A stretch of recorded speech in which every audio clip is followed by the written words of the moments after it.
யோ நித்யம் அச்சுத பதாம்புஜ யுக்ம ருக்ம வியாமோகதஸ்ததிதராணி திருநாயமேனே அஸ்மத் குரோர் பகவதோஸ்ய தைக சிந்தோஹோ ராமானுஜஸ்ய சரணௌ சரணம் பிரபத்யே.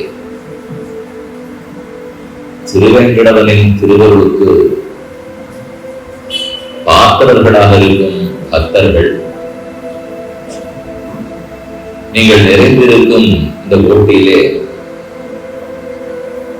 எம்பெருமானார் சுவாமி ராமானுஜர் அவர் செய்த ஆன்மீக சீர்திருத்தங்கள்,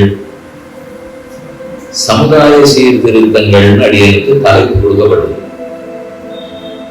இதை பத்தி 2 விஷயங்கள் விண்ணப்பம் பண்ணணும் என்பது அடியனுக்கு இடப்பட்ட நியமனம். இதிலே ஆன்மீக சீர்திருத்தம்னா என்னது, சமூக சீர்திருத்தம்னா என்னது முதல்ல வேறுபாடு இருக்கிறதான்னு பார்ப்போம். இருந்ததுன்னா தலைப்பை 2ஆ வச்சுக்கோம், இல்லைன்னா ஒரே தலைப்பா வச்சுக்கோம். ஆத்மாவோடு தொடர்புடையது சரீரம். கர்மத்தை தொலைப்பதற்காக ஆத்மாவுக்கு சரீரம் கிடைக்கிறது. இந்த சரீரம் இல்லாவிட்டால் கர்மங்களே தொலையாது. அதனாலதான் பகவான் நம்மை பிறப்பிக்க வேண்டிய தேவை ஏற்படுகிறது. இல்லைன்னா அதை சிருஷ்டியே பண்ண வேண்டாம். பண்ணாம விட்டுட்டா என்ன ஆகும்னால், என்ன கர்மங்களோட இருக்கோமோ அப்படியே இருக்கும். சுகத்தையும் அனுபவிக்க மாட்டோம், துக்கத்தையும் அனுபவிக்க மாட்டோம், புண்ணியமும் தொலையாது, பாவமும் தொலையாது. அப்படியே இருந்தா என்னன்னால் பிறந்த பிறப்பு சம்சாரத்திலே அப்படியே நின்றுடும். அதுக்கப்புறம் முக்திங்கிறத பத்தி நினைக்க முடியாது. இன்ப துன்பங்களை கலந்தேதான் அனுபவிக்க வேண்டும். நிரஸ்த சுகபாவைக லட்சணான்னு சொல்லப்படுகிற சுகத்தை மட்டுமே அப்பொழுக்கில்லாத அனுபவிக்கிறதுங்கிறது நடக்காது. மேலும் அது பகவானுடைய ஆசையும் இல்லை. அவருக்கு தன் சொத்தா இருக்கிற ஜீவாத்மாக்கள் எல்லாம் தன்னை அடையணுங்கிறது தான் விருப்பம். அதற்காகத்தான் நமக்கு பிறவியை கொடுக்கிறார். ஆனா அதை தன் இஷ்டத்துக்கு கொடுத்துட்டார்னால் நம்ம கிட்ட இருக்கிற உயர்வு தாழ்வுகளுக்கு அவர் காரணமாகி விடுவார். அதனால்தான் நம்முடைய கர்மங்களின்படியே பிறகு கொடுக்கிறார். சரி, அப்ப நம்மையே நம்ம கர்மத்தை அனுபவிக்க விட்டா என்னன்னால் செய்ய மாட்டோம். புண்ணியத்தினுடைய பலத்தை மட்டும் ஒழுங்கா அனுபவிப்போம், பாவம் எல்லாம் என்னதில்லைன்னு சொல்லுவோம். அதுக்காகத்தான் இந்த 2 பேருமே தேவைப்படும். சரிவர கர்மத்தின் பலத்தை அனுபவிக்கிறேனான்னு பார்க்க சர்வேஸ்வரன் வேணும். கர்மத்தினுடைய பலன்களை அனுபவிக்க சரீரம் வேணும். ஆனா சுகமோ துக்கமோ சரீரத்துக்கு கிடையாது, ஞானம் இல்லாதபடியால். அதனால அனுபவிக்கிறதுக்கு ஆத்மாவும் வேணும். 3 பேரை ஒத்துட்டுதான் ஆகணுங்கிறதுக்காக இப்ப காரணம் சொல்றேன். படணும்னா உடம்பு இருந்தா தான் பட முடியும். பட்டதை அனுபவிக்கணும்னா ஆத்மா இருந்தா தான் அனுபவிக்க முடியும். பட வைக்கணும்னா ஈஸ்வரன் இருந்தா தான் வைக்க முடியும். இதனாலதான் தத்துவத்ரயம்னு இந்த சம்பிரதாயத்தை சொல்றோம். தத்வேனயா சித் அச்சிதீஸ்வர தத்வபாவ போகாபவர்க ததுபாய கதி உதாரா சந்தர்சயன் நிரநிமீத புராண ரத்னம் தஸ்மை நமஹ முனிவராய பராசராய. இத சுவாமி ஆளவந்தார் யாமுனாச்சாரியர் அவர் ஸ்தோத்திர ரத்னத்தினுடைய ஆரம்பத்தில் சொல்றார். தத்துவத்ரயத்தை ஏற்றுதான் ஆகணும். என்ன காரணம்? தத் ஸ்வபாவ கதி உதாரா. இந்த 3த்துக்கும் ஸ்வரூபம் ஸ்வபாவம்னு சொல்லுவார்கள். ஆத்மான்னு சொன்னா என்னது, எப்படிப்பட்டது? பரமாத்மான்னு சொன்னா யாரு, எப்படிப்பட்டவர்? சரீரம்னு சொன்னா எது, எப்படிப்பட்டது? இது எல்லாத்தையும் தான் வேதாந்தமும் இதிகாசங்களும் புராணங்களும் சொல்லும். இந்த 3த்துக்குள்ள அடங்கிறது தான் எல்லாமே. நாம சொல்லிட்டு இருக்கிறோம் ஆன்மீக ரீதியா என்னது, சமுதாய ரீதியா என்னது, பொருளாதார ரீதியாக இன்னது, விஞ்ஞான ரீதியாக இன்னது. நம்ம வேணும்னா எத்தனை வேணா கற்பனை பண்ணிட்டே இருக்கலாமே தவிர எதுவா இருந்தாலும் இந்த மூணுக்குள்ள அடக்கம். சிது, அசிது, ஈஸ்வரன். இதற்குள்ளதான் அனுபவமும் இருக்கு, இதற்குள்ளதான் உபாயமும் இருக்கு, இதுக்குள்ளதான் புருஷார்த்தமும் இருக்கு. ஆகவே எதுவாக இருந்தாலும் ஆன்மீக பிரயாணம் தான். அதற்கு உள்ள அடங்கி இருக்கிறது தான் சமுதாய பிரயாணம். ஒரு சமூகம்னு சொல்றோம்னால் அது நாம் எடுத்த பிறப்பினால வந்தது தானே. பிறப்பு இல்லேன்னு அழைத்தினால் வைகுந்தத்தை அடைவோம். அப்ப சமூகம் இருக்குமானால் இருக்கும். முக்தர்கள் நித்தியர்கள்ங்கிற சமூகம் இருக்கும். எங்க போனாலும் ஆத்மாக்களுடைய கூட்டம் இருக்கும். அவர் கர்மாதீனமா பிறவி எடுத்து துன்பப்படுகிறாரா? இல்ல பகவானுடைய கருணையாலே பிறவியிலிருந்து விடுதலை அடைந்து இன்பப்படுகிறாரா? இந்த ரெண்டனுக்குள்ளதான் எல்லாத்தையும் நம்ம வகமுறைப்படுத்தி ஆகணும். தத்துவங்கள் 3ன்னு பார்த்தோம். அது ஒரு ஆச்சரியமான விசிஷ்டாத்வைத சித்தாந்தம், வேதாந்த சித்தாந்தம். அதை ரொம்ப தூரம் பிரச்சாரம் பண்ணி அதுக்கு பாஷ்யாதிகளை எல்லாம் சமர்ப்பித்த பெருமை சுவாமி ராமானுஜரை சாரும்.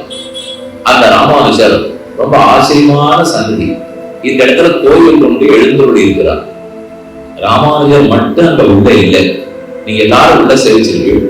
ஒரு பக்கம் நம்மாழ்வார் உற்சவமூர்த்தி எழுந்தருளி இருக்கிறார்.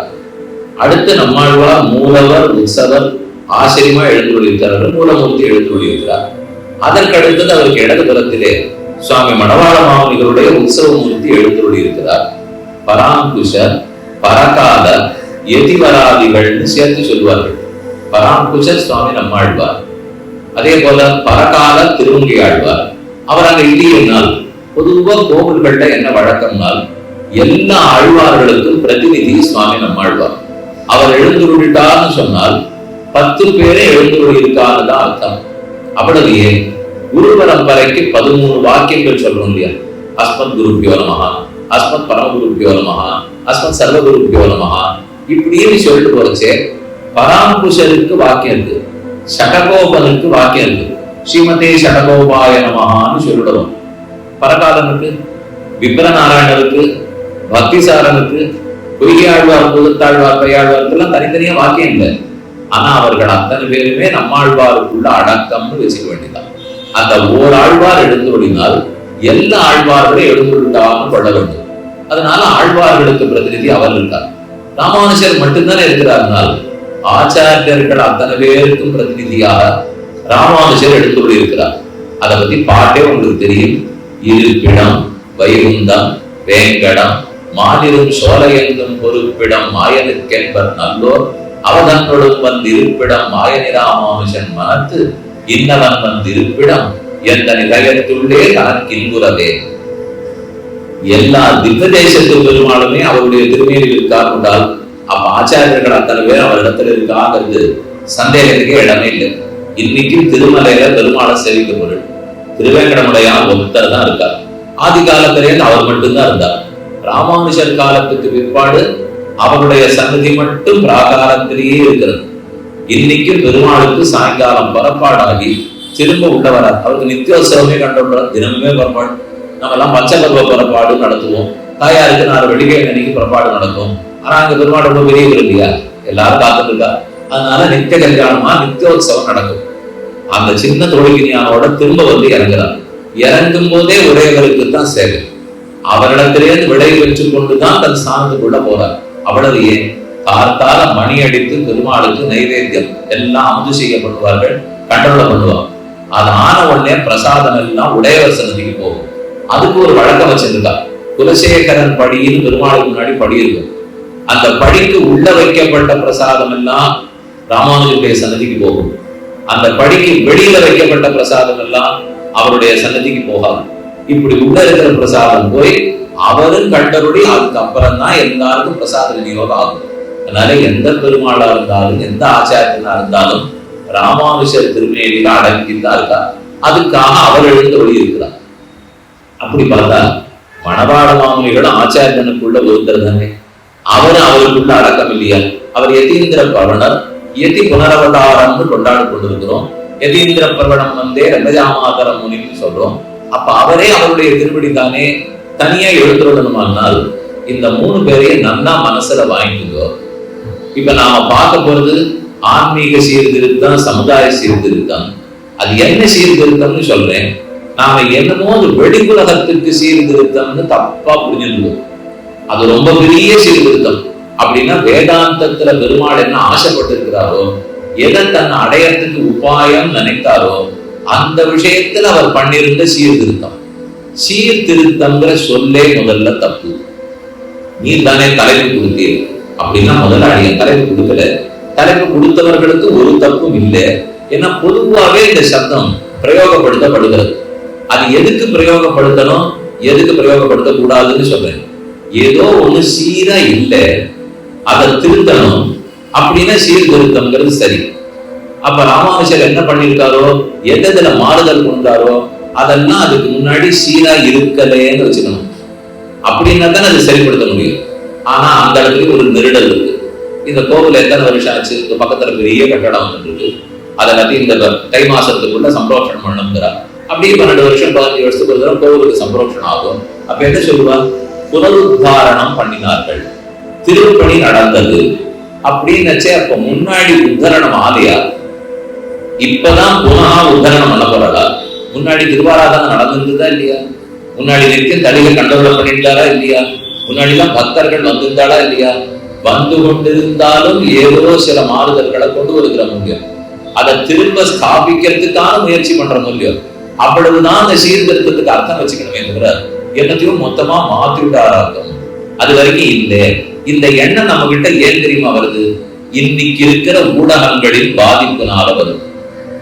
அவ நமக்கு மூலச்செலவை பண்ணி பண்ணி புரிய வச்சிருக்கிறது என்னன்னா, எல்லாத்தையுமே உடையவர் மாத்துட்டார், மாத்திரவர் தான் சிறப்பான ஆச்சாரியன். ராமானுஜரை நாங்கள்லாம் எதுக்கு வணங்குறோம்னாலும், யாராவது வெளியாரெல்லாம் கூட வணங்குற அளவுக்கு எதுக்காக ராமானுஜரை நாங்கள்லாம் வணங்குறோம்னால், அவர் பண்ண சமுதாய சீர்திருத்தத்துக்காக வணங்குகிறோம் இப்படிலாம் சொல்லிட்டு போனோம்னால் அவர் வேதாந்தியா இல்லையாங்கிற சந்தேகமே வந்து. அவர் பரம வேதாந்தி. எந்த முறையும் வேதாந்தத்தில் இருக்கிற முறையை அவர் மாற்றக்கூடியவரே இல்லை. ஆனா எதுவோ மாத்திருக்காங்க. மாத்தாட்டா இப்படி நடந்துடுமா? யாரா இருந்தாலும் தன்னை ஏத்துக்கணும், இந்த சம்பிரதாயத்தை ஏத்துக்கணுங்கிறது அவர் திருவுள்ளத்துல நன்னா பட்டு அவர்களுக்காக மாத்தணுங்கிறது புரிஞ்சு, நமக்காக அது பயன் கிடைக்கணுங்கிறது தெரிஞ்சு, ஆனா தான் கையில கெட்டியா பிடிச்சிருக்கிற வேதாந்தத்தை விட்டு கொடுக்காமல், இந்த எதையும் விட்டு கொடுக்காம ஒரு மாறுதலை கொண்டாடுங்க. அதுதான் அவருக்கு எம்பெருமானாருங்கிற பட்டம், அதனாலதான் உடையவர்கிற பட்டம், அதனாலதான் அனைத்துலகும் வாழ பிறந்த எதிராச மாமுனிவா என்று கொண்டாடி கொண்டிருக்கிறோம். அவருக்கு இருக்கிற ஒவ்வொரு பேருமே இந்த பெருமையினால வந்ததுதான். அவர் எல்லா ஆச்சாரியர்கள போதும் வேதாந்தையாக மட்டும் இருந்து புத்தகங்களை மட்டும் எழுதி விட்டு போகவில்லை. அதுக்கு மேல நிறைய விஷயங்களை ஏற்படுத்தி வச்சிருக்கார். அது என்னவா அவருக்கு முற்காலத்தில் இருந்தது, அவர் காலத்துல அதை என்ன அவர் சற்று மாற்றி கொடுக்கிறார். அந்த மாறுதல் எதிரான பண்ணார், தானா தாந்தோர்த்தித்தனமா பண்ணிட்டாரா, அல்லது ஏற்கனவே சொல்லப்பட்டது மறைஞ்சிருந்தது அதை இப்ப வெளிக்கொண்டு வருகிறாரா? இந்த பாஷையில இந்த ஸ்லோகம் உங்களுக்கு எல்லாம் தெரிஞ்சிருக்கும். சஹஸ்ர சாத்தாம் யோத்ராட்சி திராவிடியும் பிரம்ம சங்கீதாம்னு சொல்றோம். நம்மாழ்வார் பாடின 1102 பாசனங்கள் திருவாய்மொழி. அதை புதியதாக பாடினார்னு நம்ம ஆச்சாரியர்கள் ஒத்துக்க மாட்டார்கள். திருவாய்மொழியும் அனாதி, வேதம் எப்படி அனாதியோ திராவிட பிரபந்தமா இருக்கிற திவ்ய பிரபந்தமும் அனாதியா இருக்கு. அனாதின்னா அது ஒன்று நாள் தான் பார்த்து வச்சிருக்கோம். 7ஆம் நூற்றாண்டு 8ஆம் நூற்றாண்டு அப்படிங்கிறதெல்லாம் இங்க இருக்கிறவர்கள் பார்க்கலாம். இருக்கிற நம்ம சம்பிரதாயப்படி குரு பரம்பரையிலேயே இதெல்லாம் துவாபர யுகத்தினுடைய கடைசியில் ஆரம்பித்து கலியுகத்தினுடைய முதல் 500 வருஷத்துல நடந்தது. துவாபர யுகத்தினுடைய கடைசியில் ஆரம்பிக்கணும்னால் இப்போத்திலிருந்து 5126 ஆண்டுகள் நிச்சயம். அது வரைக்கும் முன்னாடி போனால்தான் துவாபர யுகத்தினுடைய கடைசி. முதலாழ்வார்கள் 3 பேரும் திருமழிசை ஆழ்வாரும் துவாபர யுகத்தில் அவதாரம் பண்ணவர். இதுல திருமழிசை ஆழ்வார் ஒருத்தர் தான் 2 யுகத்திலையும் வாழ்ந்தவர். துவாபர யுகத்திலையும் வாழ்ந்தவர், கலியுகத்தினுடைய முதல்லையும் வாழ்ந்தவர். ஆனா அதனுடைய சந்தியோடு அவர் முடிஞ்சு போயிட்டார். கலியுகம் பிறந்து முதல்ல அவதரித்தவர் சுவாமி நம்மாழ்வார். அந்த நம்மாழ்வார் பாடினது தெரியுமே. சரி, 7ஆம் நூற்றாண்டு வேண்டாம், நீங்க சொல்ற 5126 வச்சுவோம். அப்பதானே புதுசா அவர் பாடி இருக்கணும்னால் இல்லை. 5 லட்சம் வருஷத்துக்கு முன்னாடி உண்டு, போன சதுரயுகத்திலையும் உண்டு, அதற்கு முன் சதுரயுகத்திலையும் உண்டு. அப்ப என்னதான் பண்ணார் நம்மாழ்வார்? அவர் புதுசா பாடலையானால் யஹா அத்ராட்சின்னு இருக்கு. அத்ராட்சின்னா பார்த்தார்னு அர்த்தம். பாடினார்னு எங்கேயுமே சொல்லல. ஏற்கனவே இருக்கிறது, ஆனா மறைந்து இருக்கிறது. அந்த மறைந்திருந்ததை வெளிக்கொண்டு வந்தார்னு வைத்துக் கொள்ள வேண்டும். நீங்க பல இடத்துல ஸ்தல புராணத்தை பார்க்கச்சே அப்படியே காவேரியில வெள்ளம் வந்தது, தாமிரபரணியில வெள்ளம் வந்து கோவில் மண்மூடி போயிடுச்சு. அதுக்கப்புறம் ரொம்ப நாள் கழிச்சு ஒரு கிளி வந்து சத்தம் போட்டுச்சு. அந்த கிளியினால ராஜா வந்து கிளிச்சோழன் பேர் வச்சான். அவன் தான் பிரணவாகார விமானத்தை கண்டுபிடிச்சான்னா கண்டுபிடிச்சான், அவனை கட்டினான். பிரணவாகார விமானம் என்னைக்கோ விபீஷணன் எழுந்துள்ள பண்ணிட்டு போயிட்டான். விமானம் பிரணவாகாரம், வேதசிங்கம் அற்புதம், ரகசாயி பகவான் பிரணவார்த்த பிரகாசகா பிரபத்தியேகம். அந்த பிரபத்தியே பிரணவாகாரம் விமானம் ரகவிவாபரம் பரஸ்ய பிரம்மணோயத்த சேஷித்துவம் ஸ்புடமீட்சதேன்னு ஸ்லோகம். அப்ப பிரணவாகார விமானத்தோட திருவரங்கத்து பெருமாள் சேனிச்சிருக்காருனால் இந்த கிளிச்சோழன் புதுசா உருவாக்கல, இருந்தது மூடி இருந்தது, விலைக்கினா கண்டுபிடிச்சான், எல்லாருக்குமா ஆக்கினான். அதே போலத்தான் நம்மாழ்வாரும் இருந்த 4000 கோஷரங்களையும் பார்த்தார், நாதமுனிகளுக்கு அனுகிரகித்தார். இருந்ததுன்னு சொன்னா அப்ப முன்னாடி யார் பாடிருப்பார்? இதே நம்மாழ்வார் போன சதுர்கத்தில் பாடிருப்பார், அதே நம்மாழ்வார் போன சதுர்கத்தில் பாடிருப்பார்னா பார்த்திருப்பார். அப்ப அனாதி வீரன் வேதத்தை யாரான பாடினார்கள் இது வரைக்கும் நம்ம சொல்றோமா? இல்லையே. அதே போல திவ்ய பிரபந்தமும் என்றும் பாடப்பட்டதல்ல. அப்பனா தமிழ் அனாதியானால் ஆமாம், தமிழும் அனாதி, சம்ஸ்கிருதமும் அனாதி, சம்ஸ்கிருதத்தில் இருக்கிற வேத வேதாந்தமும் அனாதி, திராவிடத்தில் இருக்கிற 4000 பாசுரங்களும் அனாதி. இவ்வளவு பழமையா இருக்கிறதுலே எந்த காலத்துக்கு என்னென்ன வேணும்னு மறைச்சு அப்பப்பவே வச்சிருப்பான். ரொம்ப சின்ன உதாரணம் சொல்றேன், அதை அப்படியே சொல்லக்கூடாது, இன்னி தேதிக்கு அது பயனும் தராது, இருந்தாலும் கொஞ்சம் சட்டுன்னு உங்களுக்கு புரியட்டுங்கிறதுக்காக சொல்றேன். பெருங்காய டப்பாவிலே அப்பப்ப பணத்தை போட்டு வச்சுப்பா. குடும்ப தலைவிகள் எல்லாம் பெருங்காய போட்டிக்குள்ள பணம் இருக்கும். ஏதான பிள்ளைக்கு பள்ளிக்கூடத்துக்கு பணம் கட்டணும்னா அதுல இருந்து எடுத்து கட்டிட்டு வருவா. இப்படின்னு ஒண்ணு கொஞ்ச நாள் முன்னாடி கதை கேள்விப்பட்டிருக்கு, கொஞ்ச நாள் முன்னாடி. இப்பெல்லாம் அந்த கதையெல்லாம் இல்லை. இப்ப அப்படியே மறைச்சு வைக்கணும்னாலும் கைபேசிக்குள்ள மறைச்சு வச்சாத்தம். யாரும் கையில பணத்தை வச்சிருந்து வியாபாரம் பாக்குறது இல்லை. அதனால அதுல மறைச்சு வச்சிருந்தா வேணா கட்டலாம், ஏதோ பண்ணலாமா இருக்கும். இப்ப அதெல்லாம் இல்லைன்னு வச்சுக்கோ. எதுக்கு சொல்ல வந்தேன்? அப்ப அந்த பணம் என்ன புதுசா கண்டுபிடிக்கப்பட்டதா? எப்பவோ ஜாகிரதையா இருக்கட்டும், நேரம் வந்தா பயன்படுங்கிறதுக்காக மறைத்து வைக்கப்பட்டது, நல்லதுக்காக பண்ணப்பட்டது. அதே போலத்தான் வேதாந்தத்திலையும் இந்த உபாயம் கிருதயுகத்திற்கு பயன்படட்டும், இந்த வழி திரேதாயுகத்தவர்களுக்கு பயன்படட்டும், இந்த வழியை மறைச்சு வச்சிருவோம். இப்பவே கிருதயுகத்துல இந்த வழியை கொடுத்துட்டோம்னால் இவர்கள்னா சக்தி இருக்கக்கூடியவர்கள், சக்தி இல்லாதவர்களுக்கு கிடைக்க வேண்டிய வழியை இப்ப பெற்றுடக்கூடாது, சக்தி இல்லாதவர்கள் வழியை கடைசியில வெளிப்படுத்திக்குவோம். இப்படின்னு பகவானுடைய திருவுள்ளத்தில் இருக்காதா? அதனாலதான் எல்லா வழிமுறைகளையும் அதே வேதாந்தத்துக்குள்ளதான் வச்சிருக்காரு. அதற்கு ஒவ்வொரு ஆச்சாரியர் ஒவ்வொரு சமயத்துல பிறப்பார். அவர் சரி கிருதயுகத்துக்கு இதுவா இருக்கட்டும்னு எடுத்து கொடுத்துட்டு போவார், திரேதாயுகத்துக்கு இதுவா இருக்கட்டும்னு எடுத்து கொடுப்பார், கலியுகத்துக்கு இதுவா இருக்கட்டும்னு எடுத்து கொடுப்பார். இதத்தான் சீர்திருத்தம் நாம சொல்லிருக்கோம். அதனால சீர்திருத்த சொல்லுக்கு அர்த்தத்தை முதல்ல நன்னா புரிஞ்சுப்போம். இல்லாததை ஏற்படுத்தியது சீர்திருத்தம் அல்ல, இருப்பதை எல்லாருக்குமா ஆக்கியது சீர்திருத்தம். இருக்கிற விஷயம் அது இல்லைன்னாருக்கு முடியாதுன்னு இருக்கு, இல்லை அதை எல்லாருக்குமா ஆக்குங்க, அவ்வளவுதான் சீர்திருத்தம். வைகுண்ட ஏகாதசி உற்சவம் நடக்கும், ஓஹோன்னு கூட்டம் எல்லாரும் வருவாளுங்க, கட்டை கட்டிடுவான். இப்பெல்லாம் எத்தனை பக்தர்கள் வராளோ அதை விட காவலாளிகள் கூட இருக்காங்க. இங்க என்னன்றது எனக்கு தெரியாது. எத்தனை பக்தர்கள் 10,000 பேர் வரப்போறான்னா 12,000 பேர் காவலாளிகளை வச்சுப்போம். அவ உள்ள போடுதா நம்ம உள்ள போடுதானே தெரியும். அவ்வளவு கட்டை கட்டியாச்சு வச்சாச்சு.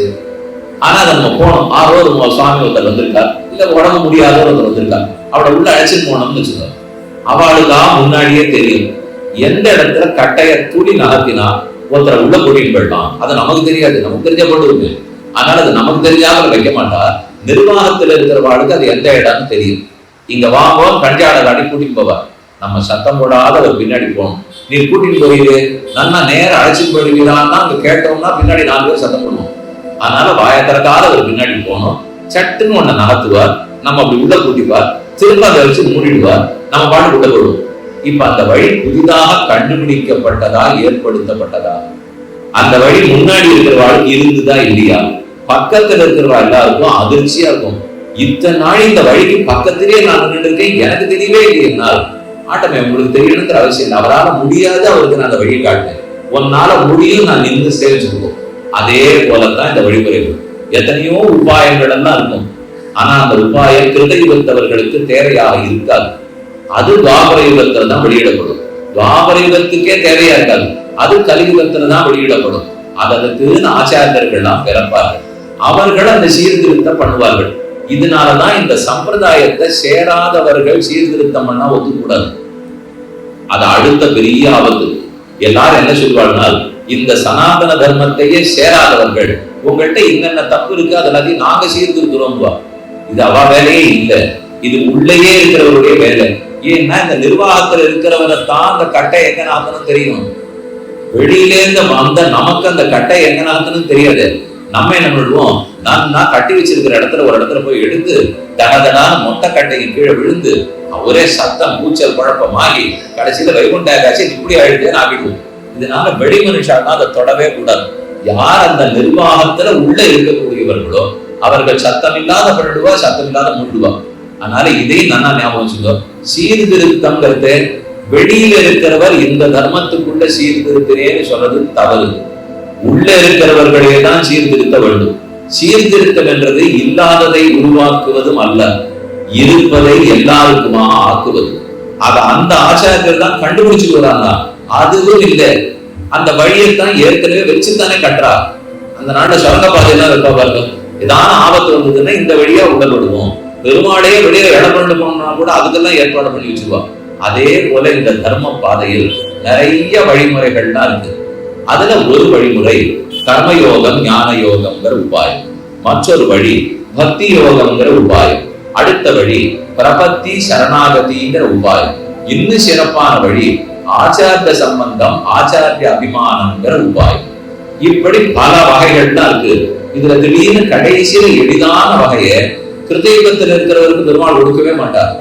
அவர்கள் தான் கர்மயோகத்துல பண்ணலாம், ஞான யோகம் பண்ணலாம். மெல்லும் ஜடபரதருக்கு போய் பிரபத்தி ஆச்சாரியாபிமானம்ங்கிறத காட்டிட்டு வராங்க. ஜடபரதருக்கு இருக்கிற ஞானத்துக்கு சக்திக்கு எத்தனை நாள் வேணா உபாசனம் பண்ணுவார். பண்ணிக்கும்போது நீ உபாசனத்தின் மூலம் வந்து சேரும். கர்மயோகத்தின் மூலம் மோட்சத்துக்கு போனவர் ஜனகர், ஞான யோகத்தின் மூலம் முக்தி அடைந்தவர் ஜடபரதர், பக்தி யோகத்தின் மூலம் முக்தி அடைந்தவர் பிரகலாதன்.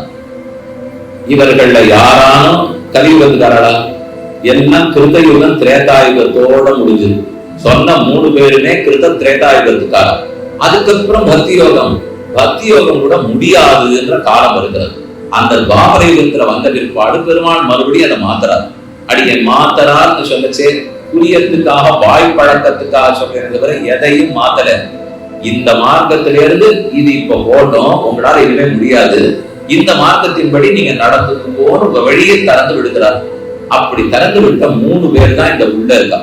நம்மாழ்வார் ஒரு மாறுதலை கொண்டார், ராமானுஜர் ஒரு மாறுதலை கொண்டார், சுவாமி மணவாள மாமுனிகள் ஒரு மாறுதலை கொண்டார். இந்த 3 பேரும் 3 மாறுதலை கொண்டிருக்கார். 3மே புத்தகத்துக்குள்ள இருக்கு, வேதாந்தத்துக்குள்ள இருக்கக்கூடியவைதான். அதை முதல்ல நம்மாழ்வார் ஒரு தெளிவு கொடுத்தார், ராமானுஜர் அடுத்த தெளிவு கொடுத்தார், மணவாள மாமுனிகள் அடுத்த தெளிவு கொடுத்தார். இந்த 3 சேர்ந்தது தான் இன்னைக்கு நாம பார்க்க போற ஆன்மீக புரட்சி. ஆன்மீகத்திலே சீர்திருத்தம்னு கொண்டு வந்ததுன்னா என்னன்னு பார்ப்போம்.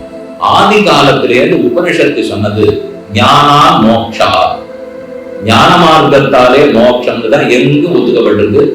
தமேவம் வித்வான் அமிர்தைக பவதி, தமேவம் விதித்வா அமிர்தைக பவதி. அவனையே அறிய வேண்டும், ஞானம், ஞானத்தாலே மோட்சம். இதைத்தான் எல்லா ஆச்சாரியர்களுமே சொன்னது. உபனிஷத்து அப்படிதான் சொல்லிது. ஆனா நமக்கு மெதுவா என்ன தோணும்னால் வரட்டுத்தனமான ஞானத்தால மோட்சமோன்னு தோணும். எல்லாத்தையும் படிச்சு வச்சிருக்கார், கரைச்சு பிடிச்சிருக்கார், ஓஹோன்னு தெரியும். இந்த ஞானத்தால மோட்சம் வந்துருமானால் இதனால ஒண்ணுமே வராது. அப்படின்னா என்ன ஆகணும் தெரியுமா? அந்த ஞானமே முதிர்ந்து பக்தி ஆனால்தான் மோட்சம் கிடைக்கும். அப்படிங்கிறது 2வது படி புரிஞ்சுக்க வேண்டியது. ஞானத்தாலே மோட்சம்னு சாஸ்திரம் சொல்லிட்டு பக்தியாலே மோட்சம்னு தெளிவு கிடைச்சது.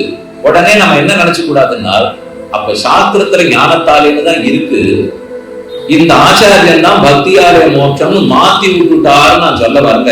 அதைத்தான் இல்லைன்னு அப்போதே சொல்லிட்டு இருக்கேன். சாஸ்திரம் ஞானத்தாலே மோட்சம்னு சொன்னாலும் அந்த ஞானம் என்பது எவ்வகைன்னு கேட்கணும். ஞானத்தாலே மோட்சம்னா அது என்ன ரூபம்?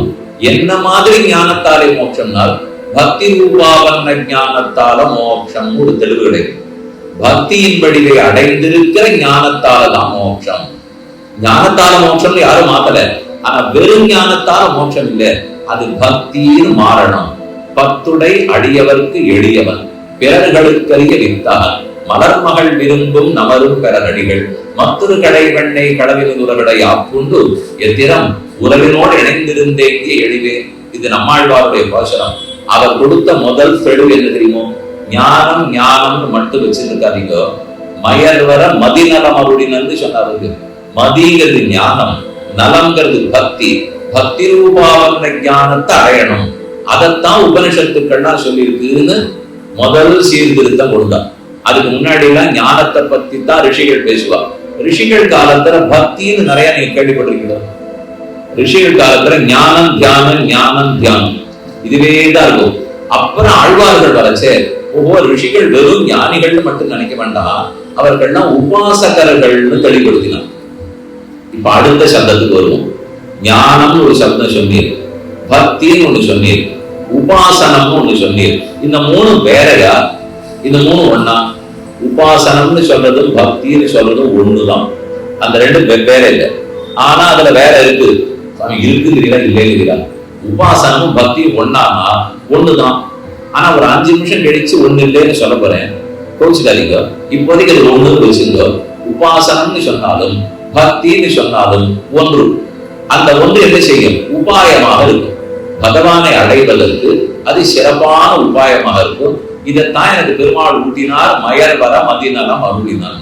எனக்கு ஞானத்தை மட்டும் அவர் கொடுக்கல, பக்தி ரூபாவன ஞானத்தை கொடுத்தார்னு நம்மாழ்வார் சொல்லிக் கொண்டார். இந்த அவர் காட்டிய வழி பக்தி ரொம்ப சிறப்பானதுங்கிற வழி அவர் காட்டினார். அவர் காலம் முடிஞ்சு போச்சு. அவர் இருந்ததே 32 திருநட்சத்திரங்கள் தான். அதுலயும் 16 வயசு வரைக்கும் அவர் வாயை திறந்து பேசவே இல்லை. 16 ஆண்டுகளுக்கு பிற்பாடுதான் அவர் பேசறதுக்கே ஆரம்பித்தார். 16 வருஷம் யோகத்தில் இருந்தார். பாக்கி 16 வருஷம் 4 திவ்ய பிரபந்தங்கள் பாடினார். அதுவே அவருக்கு இருக்க பிடிக்கல. இன்னல் நினைவு இணையாமராமை இணையோர் தலைவா மீன் தருளாய் எப்ப கொடுக்க போறேன் அழுதார், அலச்சினார். இனி இனி இனி இனி இனி என்று 20 காலம் கூப்பிடுன்னு நாயனார் சொன்னார். 17 தடவை திருவாய்மொழி, 3 தடவை திருவிருத்தம். அத்தனை தரம் இனி என்ன இங்க வைக்காதே, இனி எங்க வைக்காதேன்னா இருந்தாலும் பெருமான் சமப்படுத்தி அவரை வச்சா தானே பாட்டு வாங்க முடியும். அதனால பாசுரம் எல்லாம் பாடி எடுத்து அவருக்கு மோட்சம் கொடுத்தார். அப்படியே காலம் ஓடும். ஓட ஓட நமக்கு என்ன தோணி போச்சு? பக்தியால முக்தின்னு ஆழ்வார் சொல்லிட்டு போனார். அப்படின்னா பக்தி தானே உபாயம்னு தோணுது. பக்தி தானே உபாயமா இருக்கணும். பக்தியால் முக்தின்னு சொல்லியிருக்கார். பக்தி தான் உபாயம்னு ஆழ்வார் சொல்லியிருக்கணும்னால் அங்கதான் நமக்கு கொஞ்சம் சந்தேகம் வந்தது. பத்துடை அடியவர்க்கு எளியவன் பாசுரத்துல பக்தி இருக்கிறவர்களுக்கு பெருமான் எளிதில் பெறப்படுகிறார். அவர் ரொம்ப எளிதா அவரை பெற்றுடலாம்னால் அந்த பக்தி எதுவா இருக்கணும்? உபனிஷத்துக்கள்ல சொல்லப்பட்ட உபாசனம்ங்கிற பக்தியா, இல்ல அதுக்கு வேற ஏதாவது ரூபம் இருக்கா? ஞானம்னு சொல்லச்சே ஞானமே வரட்டுத்தனமான ஞானமா, அல்லது கனிஞ்சிருக்கிற பக்தியா, அன்பு கலந்த பக்தியான்னு வெறும் மொட்டத்தனமான ஞானம் இல்ல, அன்பு கலந்திருக்கிற பக்தி தான் நம்மால் வர சொல்லிட்டார். இப்ப இந்த பக்தியில அடுத்து சந்தேகம் வருது. இந்த பக்தியே அட்டாங்க யோகம்னு சொல்றோம். அதன்படிக்கு பக்தியை வளர்க்கணுமா? பரபக்தி பரஞானம் பரபக்தின்னு வசந்துட்டே போகும். இந்த பக்தியாலேயே மோட்சத்துக்கு போனோமானால் சுவாமி ஆழ்வார் அதை சொல்லல. அவர் பக்தியினாலதான் சொன்னார். ஆனா அவர் எந்த பக்தியினாலேன்னு சொன்னார் தெரியும்? பக்தி முச்ச பிரபக்தியால மோட்சம்னு தான் ஆழ்வார் சொன்னார். இந்த தெளிவை கொடுக்கறதுக்கு தான் உடையவர் பிறந்தார். முதல் தெளிவை நம்மாழ்வார் கொடுத்தார். ஞானத்தாலே மோட்சம்னு சொன்னா இல்லையே பக்தியாலே மோட்சம்னு சொல்றது. அங்க நமக்கு சந்தேகம் வந்தது. அப்ப பக்தியால தானே மோட்சம்னால் பக்தியால மோட்சம் ஆனோம்னா எந்த பிறவிக்கு போவோம்னே தெரியாது. இந்த பிறவியில நிச்சயம் போவதா சொல்ல முடியாது. ஏன்னா பிராரப்த கர்மங்கள் எல்லாம் தொலைகிற பிறவியில தான் மோட்சம் கிடைக்கும். ஒருத்தன் பக்தி யோக நிஷ்டனாக இருந்தால் பக்தியை பண்ணிட்டே இருக்கணும். அதனுடைய மகாத்மத்தாலே நம்முடைய பாபங்கள்லாம் எரிஞ்சுட்டே இருக்கும். இந்த பாபங்களை போக்கக்கூடிய பொறுப்பு நம்மளுது. அந்த பொறுப்பை பெருமாள் எடுத்துக்க மாட்டார். அப்ப கீதாச்சாரியன் கடைசி ஸ்லோகத்துல சொன்னாரு, அகம் துவா சர்வ பாபே யோ மோக்ஷயிஷ்யாமினால் அந்த சர்வ பாப சப்தத்துக்கு அர்த்தத்தை குறைச்சுட்டான். பக்தி மூலம் மோட்சம் போறவனுக்கு எல்லா பாவங்களையும் போக்குகிறேன்னு சொன்னா வேற அர்த்தம். பிரபத்தியினால மோட்சம் போறவனுக்கு எல்லா பாவத்தையும் போக்குறேன்னு சொன்னா வேற அர்த்தம். ஒரே சப்தம் தான், சர்வ பாபம்ங்கிற சப்தம். அந்த சப்தத்துக்கே அர்த்தம் மாறிப்படும். இதுல என்ன அர்த்தம் தெரியுமோ, பக்தியினால ஒருத்தன் போக்குறாருனால் பிராரப்த கர்மங்களை தவிர மற்ற பாவங்களை தொலைக்கிறேன்னு அர்த்தம். பிரபத்தினால சரணாகதி பண்ணி ஒருத்தன் மோட்சத்துக்கு போகிறானால் பிராரப்த கர்மம் உட்பட எல்லாத்தையும் தொலைக்கிறேன்னு அர்த்தம். சரி, நீ சொல்றதுல இருந்து அப்ப பிராரப்த கர்மம் தவிர ஏதோ கர்மம் இருக்கிறதா தெரியுது. அதுவே இப்பதான் தெரியுது. இருக்கேன் நாம பண்ணா மூட்டை சேர்த்து வச்சிருக்கிறது தான் சஞ்சித கர்மம்னு பேர். அதைத்தான் தொலைக்கிறேன்னு பெருமாள் ஒத்துட்டாரே தவிர பாக்கி எது உனக்கு தொடங்கிடுதோ பிராரப்த கர்மா, அது எந்த ஜென்மத்துல முடியுமோ அப்பதான் பக்தி பண்றவனுக்கு மோட்சம் கிடைக்கும். அது வரைக்கும் காத்துட்டு போறோம்னா இந்த பிறவியில முக்தின்னு ஆசைப்படும் போது ஏதோ ஒரு பிறவியில அதுவும் நான் போகிக்கணும். பொறுப்பு எழுது. பிராரப்த கர்மத்தை நான் தொலைத்து போவேன்னால் இல்ல சுவாமி அதெல்லாம் நாங்க நினைக்கவே இல்லை. ஏதோ பக்தினால மோட்சம்னு சொல்லச்சே நன்னா இருக்குன்னு நாங்க எல்லாம் சிரிச்சோம். ஞானத்தால மட்டும் இல்லை பக்தியாலன்னு சொல்லி திருப்தியா இருக்குது. ஆனா இந்த பக்தி இத்தனை ஆபத்து இருக்கான்னு சந்தேகம் வரும். அதுக்குதான் நம்மாழ்வார் தெளிவுபடுத்தினார். இல்ல அந்த பக்தியால மோட்சங்கிறத என்ன பண்ணார் தெரியுமோ, உபாயமா இருக்கிற பக்தியாலேன்னு கண்ணன் சொல்ல வரல, பிராபியமா இருக்கிற புருஷார்த்தமா இருக்கிற பக்தியாலேன்னு சொன்னார். அப்படின்னா என்னால மட்டும் 2 நிமிஷம் விளக்குறேன். நாம சரணாகதி பண்ண போறோம். அதற்கு முற்காலம் ஒண்ணு இருக்கும், பிற்காலம் ஒண்ணு இருக்கும். முற்காலம் நமக்கு எல்லாம் ஒண்ணும் தெரியாது. இப்பதான் சரணம் வந்திருக்கும். பண்ண பிற்பாடு நீ என்ன பண்றதா இருக்கு? பெருமாண்ட போனேன், சரணம்னு சொல்லிட்டு அரண்மேல் மங்க வரமாறுவா நிகரில் புகழாய் உலகமுன்னுடையா என்னை ஆழ்வானே நிகரில் அமரர் முனிக்கடங்கள் இருக்கும் திருவேங்கடத்தானே போதும் இல்ல அடியே உன் அடிக்கீழ் அமர்ந்து புகுந்தேனேன்னு அவர் திருவடிவை கெட்டியா பிடிச்சுட்டேன். சரி, இனிமே என்ன வேணும்னு கிட்ட கேட்டான்.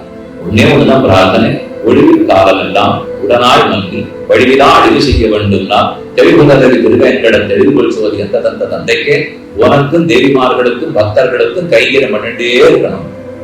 அந்த விடாத சென்னால் குடையாம் விருந்தாச்சிக்காதன்மாம் நின்னால் மறுபடியாம் அப்படின்னு என்னென்ன கைகீரம் உண்டோ, லக்ஷ்மணன் கூடவே போய் எத்தனை கைகீரம் பண்ணானோ, பரதன் கூட போகாத எத்தனை கைகீரம் பண்ணானோ, சத்ருகன் எத்தனை கைகீரம் பண்ணானோ, எல்லா கைகீரத்தையும் அடியனுக்கு கொடுக்கணும். இந்த கோவில நான் தான் பெருக்கணும், நான் தான் கதவு திறக்கணும், நான் தான் துணி தைச்சு போடணும், நான் தான் பாத்திரம் தைக்கணும், நான் தான் தீர்த்தம் கொண்டு வரணும், புஷ்பம் நான் தான் கொடுக்கணும், எல்லாம் அடியும் பண்ணணும், முடிஞ்சதை கொடுக்கணும்னா இதுக்குதான் சரணாதி பண்ணிடா வச்சுக்கோன்னு சந்தோஷமா கொடுத்துருவோம். அப்ப எதற்காக பண்ணணும்? மேற்கொண்டு கைங்கரியம் பண்ணணுங்கிறதுக்காக சரணாகதி பண்ணணும். கைங்கரியத்தையும் பெற்றுட்டோம். ஆனா அந்த கைங்கரியத்துக்கு பூர்வபாவின்னு உண்டு. கைங்கரியம் நல்லா நடக்கணும்னு வச்சுக்கோங்க. அதற்கு முன்னாடி அதுக்கு ஒரு ருச்சி வேணும். கைங்கரத்துல ருச்சி, கைங்கரத்துல ருச்சின்வா. இதெல்லாம் மாம்பழம் முக்கியமா வர்ற இந்த 2 மாசம் மாம்பழம் நிறைய வருமா, அதுவும் அங்க படம் போட்டுக்கா. இது இந்த ருமானி மாம்பழம், இது பங்கரவல்லி மாம்பழம், இது மங்கோவா மாம்பழம், இது இமாம் வசந்து மாம்பழம். ஒரு நாளைக்கு ஒண்ணு சாப்பிட்டா கூட அத்தனை வகை இருக்கு. நிறைய வகை மாம்பழம் வச்சிருக்கா. ஆனா மாம்பழம் சாப்பிடணுங்கிற ருச்சி இருந்தாலே ஒழிய நான் தர மாட்டேன். ஒரு சுவாமிக்கு ரொம்ப மாம்பழம் பிடிக்காதுன்னு வச்சுக்கோங்களேன். அப்ப இப்ப எனக்கு பிடிக்காதுன்னு வச்சுக்கோங்க. ஒருத்தர் கூப்பிட்டு கேட்கிறார், இப்ப மங்கோவா வந்திருக்கு உனக்கு 4 அனுப்பிச்சு வைக்கிட்ட மாறுவோம், இப்ப இமாம் வசந்து வந்திருக்கு உனக்கு அனுப்பிச்சு வைக்கிட்ட மாறுவோம். எனக்கு ஒண்ணு அதுல ருச்சி கிடையாது. சரி, அனுப்பணும்னா அனுப்புமே. ஆனா அதுல யாருக்கு ருச்சி இருக்கோ, இந்த சுவாமி அவரை கூப்பிடச்சே எவ்வளவு ஆசையா தொலைபேசி எடுப்பா தெரியும். அவர் 4 அனுப்பிச்சு வைக்கிறேன்னா நீ நேர்த்தே அனுப்பலையான்னு கேட்பா. 4 போருமா 8 அனுப்பலையான்னு கேட்பா. ஆனா என்கிட்ட பேசிச்சே அவருக்கே ஒரு பூசத்து இல்லாத இருக்கும். எப்பேற்பட்ட மாம்பழத்தை அனுப்புறேன்னு சொல்றேன், ஒரு ஆசையே காட்ட மாட்டேங்கிறார் என்னால். அப்ப ஒரு காரியம் நன்னா நடக்கிறதுக்கு ருச்சி ரொம்ப தேவை. நான் மாம்பழ ருச்சியை சொல்லல, மாம்பழத்தை சாப்பிடுறதுக்கு எங்கிட்ட இருக்க வேண்டிய ருச்சியை சொல்றேன். மாம்பழத்துல தான் ருச்சி இருக்கே. அதே மாதிரி பெருமாள்கிட்டயே ருச்சி நிறைய இருக்கு. ஆனா அவருக்கு கைங்கரியம் பண்ணணும்னு எங்கிட்ட ருச்சி இருக்கு. நமக்கு கைங்கரியத்தை பெற்றுக்கிறதுக்கு அவர்கிட்ட ருச்சி இருக்கு, எனக்கு ருச்சி வேணும். அதுதான் கைங்கரியத்துக்கு முன்னாடி இருக்க வேண்டியது. கைங்கரியத்துக்கு பூர்வபாவியான பிராபிய ருச்சின்னு சொல்வார்கள். கைங்கரியத்துக்கு முன்னாடி இருக்க வேண்டிய பிராபிய ருச்சி அது வேற ஒண்ணும் இல்லை. அதுதான் பக்தி. பக்திங்கிறது கைங்கரியத்துக்கு முன்னாடி இருக்க வேண்டிய பக்தி. அந்த பக்தி இருந்ததுனால் அன்னைக்கு சபரி என்னமா பக்தியோட ராமனுக்கு கைங்கரியம் பண்ணிருப்பார், மாலாக்காரர் கண்ணனுக்கு பக்தியோட எப்படி கைங்கரியம் பண்ணிருப்பார், எத்தனை கோபிகாஸ்திரிகள் கண்ணனுக்கு பக்தியோட எவ்வளவு கைங்கரியம் பண்ணிருப்பார். அப்ப நமக்கு அந்த பக்தியை பத்தி என்ன தோன்றது? கைங்கரியத்துக்கு ருச்சியை வளர்த்துக்கிறதுக்கு தேவையான பக்தி. இதுதான் நம்ம சம்பிரதாயத்துல ஏற்றுக்கொள்ளப்பட்ட பக்தி. ஆனா இத்தனை நாள் அடிய பேசியிருந்த பக்தி எதை பத்தி? மோட்சம் போறதுக்கு உபாயமா இருக்கிற பக்தி. அது வேற, இது வேற.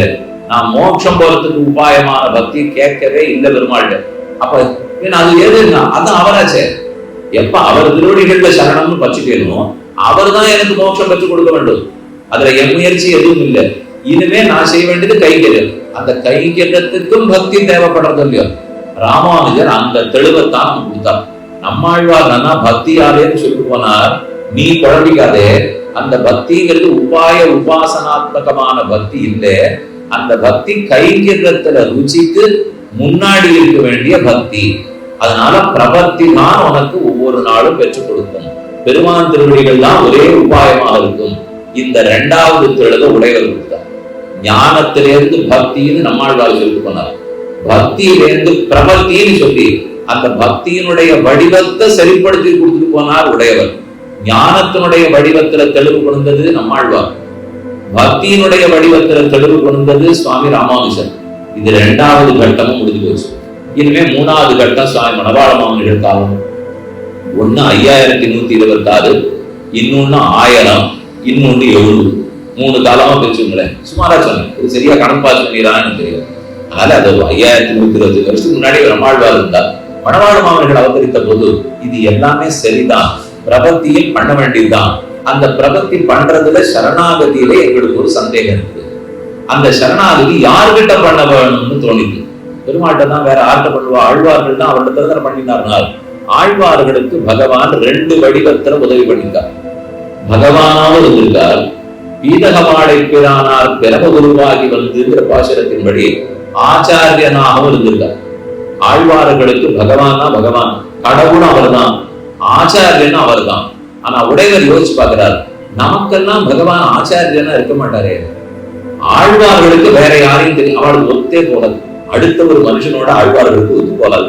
மேல அவளுக்கு நாயிகா பாவம் வேற இருக்கிறதுனாலே இன்னொருத்தரை பத்தி யோசிச்சே பார்க்க மாட்டான். மானிடவருக்கு என்று பேச்சுப்படி வாழகின்றேன் கட்டாய் மன்மதனே இருந்துட்டா. ஆழ்வார்களுக்குள்ளையும் ஆச்சாரியனை பத்தி தெரிஞ்சிருந்தது மதுரகவி ஆழ்வாருக்கு தான். அவரை ஏற்றுக்கொள்ளலாம். ஆண்டாளுக்கு பெரிய ஆழ்வார் ஆச்சாரியனாக எழுந்து இருந்தார். மற்றபடி ஆழ்வார்களுக்கெல்லாம் ஆச்சாரியனும் பெருமாள் தான், பெருமாளும் பெருமாள் தான். அப்படி இருந்தா என்ன ஆகும்? அவர்களுக்கெல்லாம் பிரபத்தின்னு சொல்லிட்டு போயிட்டார். நம்மாழ்வார் பிரபத்தியை காட்டுட்டார். ஆனா நம்மால நேர போய் பெருமானிடத்துல நிற்க முடியுமான்னு மணவாள மாமனிகள் காலத்துல யோசிக்கிறார். உடையவர் அப்ப எழுந்து ராமானுஜர் காலத்துக்கு முற்பட்ட காலங்கிறது வேற காலம், ராமானுஜர் காலத்துக்கு பிற்பட்ட காலங்கிறது வேற காலம். அவர் ஒரு முக்கியமான அதிகாரியா ஆச்சாரியனா பெருமாள் நமக்கு கொடுத்துட்டார். இனிமே அவர் இருக்காருன்னு சொல்லச்சே, அப்ப வேதாந்தத்திலிருந்து இன்னொரு பக்கம் வெளியில வர போறதுன்னு அர்த்தம். முதல்ல ஒரு பக்கம் வெளியில வந்தது, ஞானத்திலிருந்து பக்திங்கிற பக்கம் வெளியில வந்தது. அடுத்து ஒரு பக்கம் வெளிச்சத்துக்கு வந்தது, பக்தியினுடைய ரூபம் தெளிவாகி பிரபத்தி சரணாகதிங்கிற பக்கம் வெளியில வந்தது. இது ஒவ்வொன்றுத்துக்கும் வேத வாக்கியம் இருக்கு. ஞானத்துக்கு வேத வாக்கியம் இருக்கு, பக்திக்கு வேத வாக்கியம் இருக்கு, சரணாகதிக்கு வேத வாக்கியம் இருக்கு. ஞானான் மோட்சா தமேவம் வித்வான் அமிர்தி பகவதி வேதம் தான் சொல்லிட்டு. அதே அந்த ஞானமானது எப்படி இருக்கணும்னு கேட்டுக்கொண்டு உபாசனாத்மகமான ஞானமா இருக்கணும். ஆத்மாவாரே திரட்டவ்யோ ஸ்ரோதவ்யோ மந்தவ்யோ நிதித்தியாசிதவ்யா. இது பிருகதாரண்ய உபநிஷத்துல வாக்கியம். இந்த வாக்கியம் தான் பக்தி தான் மோட்சத்துக்கு வழிவகுக்கும்னு சொல்லிட்டு. அதே விஷயம் மற்றொரு உபநிஷத்து, யோ பிரம்மாணம் விததாதி பூர்வம் யோகை வேதாஞ்ச பிரகணோதி தஸ்மை தங்கதேவம் ஆத்மபுத்தி பிரகாசம் முமுட்சுர்வை சரணமகம் பிரபத்யே. சரணாகதி அதே வேதாந்தம் தான் சொல்லிட்டு. அது எதுக்காக திருப்பி திருப்பி சொல்றேன்னா, புதுசா கண்டுபிடிக்கப்பட்டதுன்னு நினைச்சுட வேண்டாம், மறைத்து வைக்கப்பட்டதுன்னு வச்சுக்கோ. எப்ப வேணுமோ அப்ப வெளியில கொண்டுக்கலாம்ன்றதுக்காக அப்பவே எல்லாத்தையும் வச்சுக்கலாம். சரி சாமி, இப்ப கலியுகம், அப்பதான் நீங்க சொல்றதுல ஒண்ணு புரிஞ்சு போச்சு. இப்ப எல்லாம் வெளியில வந்திருக்கணும் இல்லையோ, ஏன்னா இதுதானே கடைசி. இதுக்கு முன்னாடி மறைச்சு மறைச்சு வச்சிருக்கட்டும், இப்ப எல்லாம் வந்திருக்கணும் இல்லையோனால் அடியனுக்கு தெரியாது. அது எவ்வளவு இப்ப இது வரைக்கும் நம்ம ஆச்சாரியர் கொடுத்திருக்காளோ தெரியும். இன்னொரு 1,00,000 வருஷம் கழிச்சு மாத்தலாம். இப்பதானே 5125 ஆயிருக்கு. மொத்தம் தான் 4,32,000 வருஷம். அது இன்னும் எவ்வளவோ வருஷம் போகணும். அதெல்லாம் என்ன நடக்க போறது தெரியாது. இதுவே அப்ப முடியுமா முடியாதா தெரியாது. அப்ப இன்னும் மறைச்சு வைக்கிறது ஏதாவது நம்ம ஆச்சாரியர்கள் எடுத்து கொடுப்போட சாமி, அது யார் வர்றதா இருக்காருனால் எல்லாம் நம்ம கிட்ட சொல்லி செய்வாங்க. நாம ஒண்ணும் இல்லாத எரிய இருப்பவர்கள். யார் வர்றதா இருக்கா நமக்கு என்ன தெரியும்? நம்ம எண்ணி வரைக்கும் போறவரே நமக்கு தெரியாது. இதுக்கு மேல யார் வருவா, யார் எடுத்து கொடுப்பா நம்ம பேச முடியுமா? ஆனா ஒண்ணு சொல்லலாம், மறுபடியும் கிருதயுகம் ஆரம்பிச்சு பலதும் மறைஞ்சு கொடுக்கும். அது மட்டும் சொல்லலாம், திரும்ப திரேதாயுகத்துல வெளியில வரும், திரும்ப துவாபர யுகத்துல வெளியில வரும், திரும்ப கலியுகத்துல வெளியில வரும். முதல் யுகம் கிருதயுகத்துல திராவிட வேதம் பிரபலமா இருக்குமானால் இல்லாமல் இருக்கலாம். அர்ச்சாவதார திருத்தலங்கள் பிரபலமா இருக்குமானால் இல்லாமல் இருக்கலாம். ஏன்னா அதுக்கு கோவிலுக்கே போகாமல் இருந்த இடத்திலேருந்து தியானத்துல பெருமாளை பிரத்யட்சம் பண்ணக்கூடிய சக்தி இருக்கும். இருக்கிறதுனால இப்படி பிரத்யட்சமா அவர் வெளியே வரமாட்டார். அந்த சக்தி கலியுகம் வர வர குறைஞ்சிட்டே போகுது. இப்படி இருந்தா தான் காட்சி கொடுக்க முடியும்னு தெரிஞ்சு இதை போல வந்துடுறார். அதுக்கு கோவிலே இருக்காதா? கிருதயுகத்துல இருக்கும், ஒண்ணு ரெண்டு இருக்கும். புஸ்தகத்துல இல்லேன்னு ஒரு புகார் வராத அளவுக்கு இருக்கும். எதுவா இருந்தாலும் யாரோ ஒரு இடத்துல இருக்கும். ஆனா நிறைய பேருக்கு அது பயன்படாது. காலம் மாற மாறத்தான் பயன்பட்டு. இதே விஷயம் பக்தியோ பிரபத்தியோ கிருதயுகம் வந்துட்டா இருக்குமானால் மாறிடலாம். திரும்ப கலியுகம் வந்தா தான் அது வரலாமா இருக்கும். அப்ப ரெண்டாவது இடத்துக்கு வருவோம். பிரபத்திங்கிற சரணாகதியும் வேதாந்தத்துல உபனிஷத்துல இருக்கிறது தான். ஆனா அந்த சரணாகதி பண்ணும்போது நம்ம ஆச்சாரியர்களுக்கு ஒரு சந்தேகம் வருது. பக்தியை தெளிவுபடுத்திட்டார், உடையவர் பிரபத்தின்னு சொல்லிட்டார். ஆனா அந்த பிரபத்தியில ஒரு சந்தேகம், அவர் பண்ணுவதா மாட்டாரா? நேர பெருமாட்ட போனேன், உன் அடிக்கீழ் அமர்ந்து போவேனேன்னு சொல்லிட்டேன், அவர் கொடுப்பரா மாட்டாரா? நிச்சயம் கொடுப்பரான்னு கேள்வி வந்தால் அடி எனக்கு பதில் தெரியாது. ஏன்னா அவர் சுதந்திரர், அவரை கேள்வி கேட்கறதுக்கு முடியாது.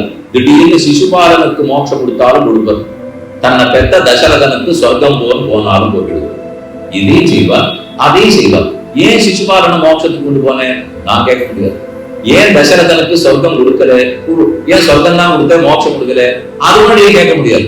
கொடுத்தாரா சுவாமி? அடியேன்னு கொடுத்தா வாழ்ந்து வாய போத்திருப்போம். இதை விட்டுட்டு அவரு கொடுத்தே இவரு கொடுத்தேன்னு கேட்டா நம்மளால முடியுமா? பெரிய விசாரம் பண்ணுவா, பட்டிமன்றம் வைப்பா. இவர் ஏன் மோட்சத்துக்கு போனார், இவர் ஏன் மோட்சத்துக்கு போல? நம்ம கதைக்கு வருவோம். அவர் போனார் அவர் போகலன்னு சொல்லிட்டு தான் நான் போறேன்னா இல்லையா? அதனால இதெல்லாம் நம்ம பதில் பேசிட்டு முடியாது. சிசுபாலனுக்கும் கொடுத்துருவார். ஆரோக்கியம் ரொம்ப உயர்ந்தவருக்கு இல்லைன்னு சொன்னாலும் சொல்லுவார்.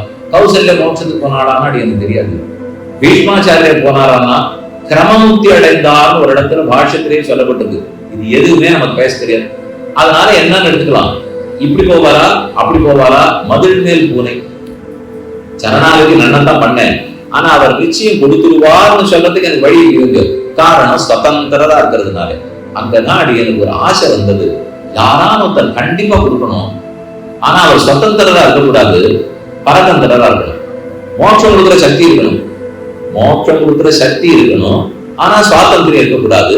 இந்த ரெண்டும் கலந்து ஒருத்தர் இடத்துல இருக்குதுனால் எனக்கு கிடைக்க போறது உறுதியாயிடுங்க.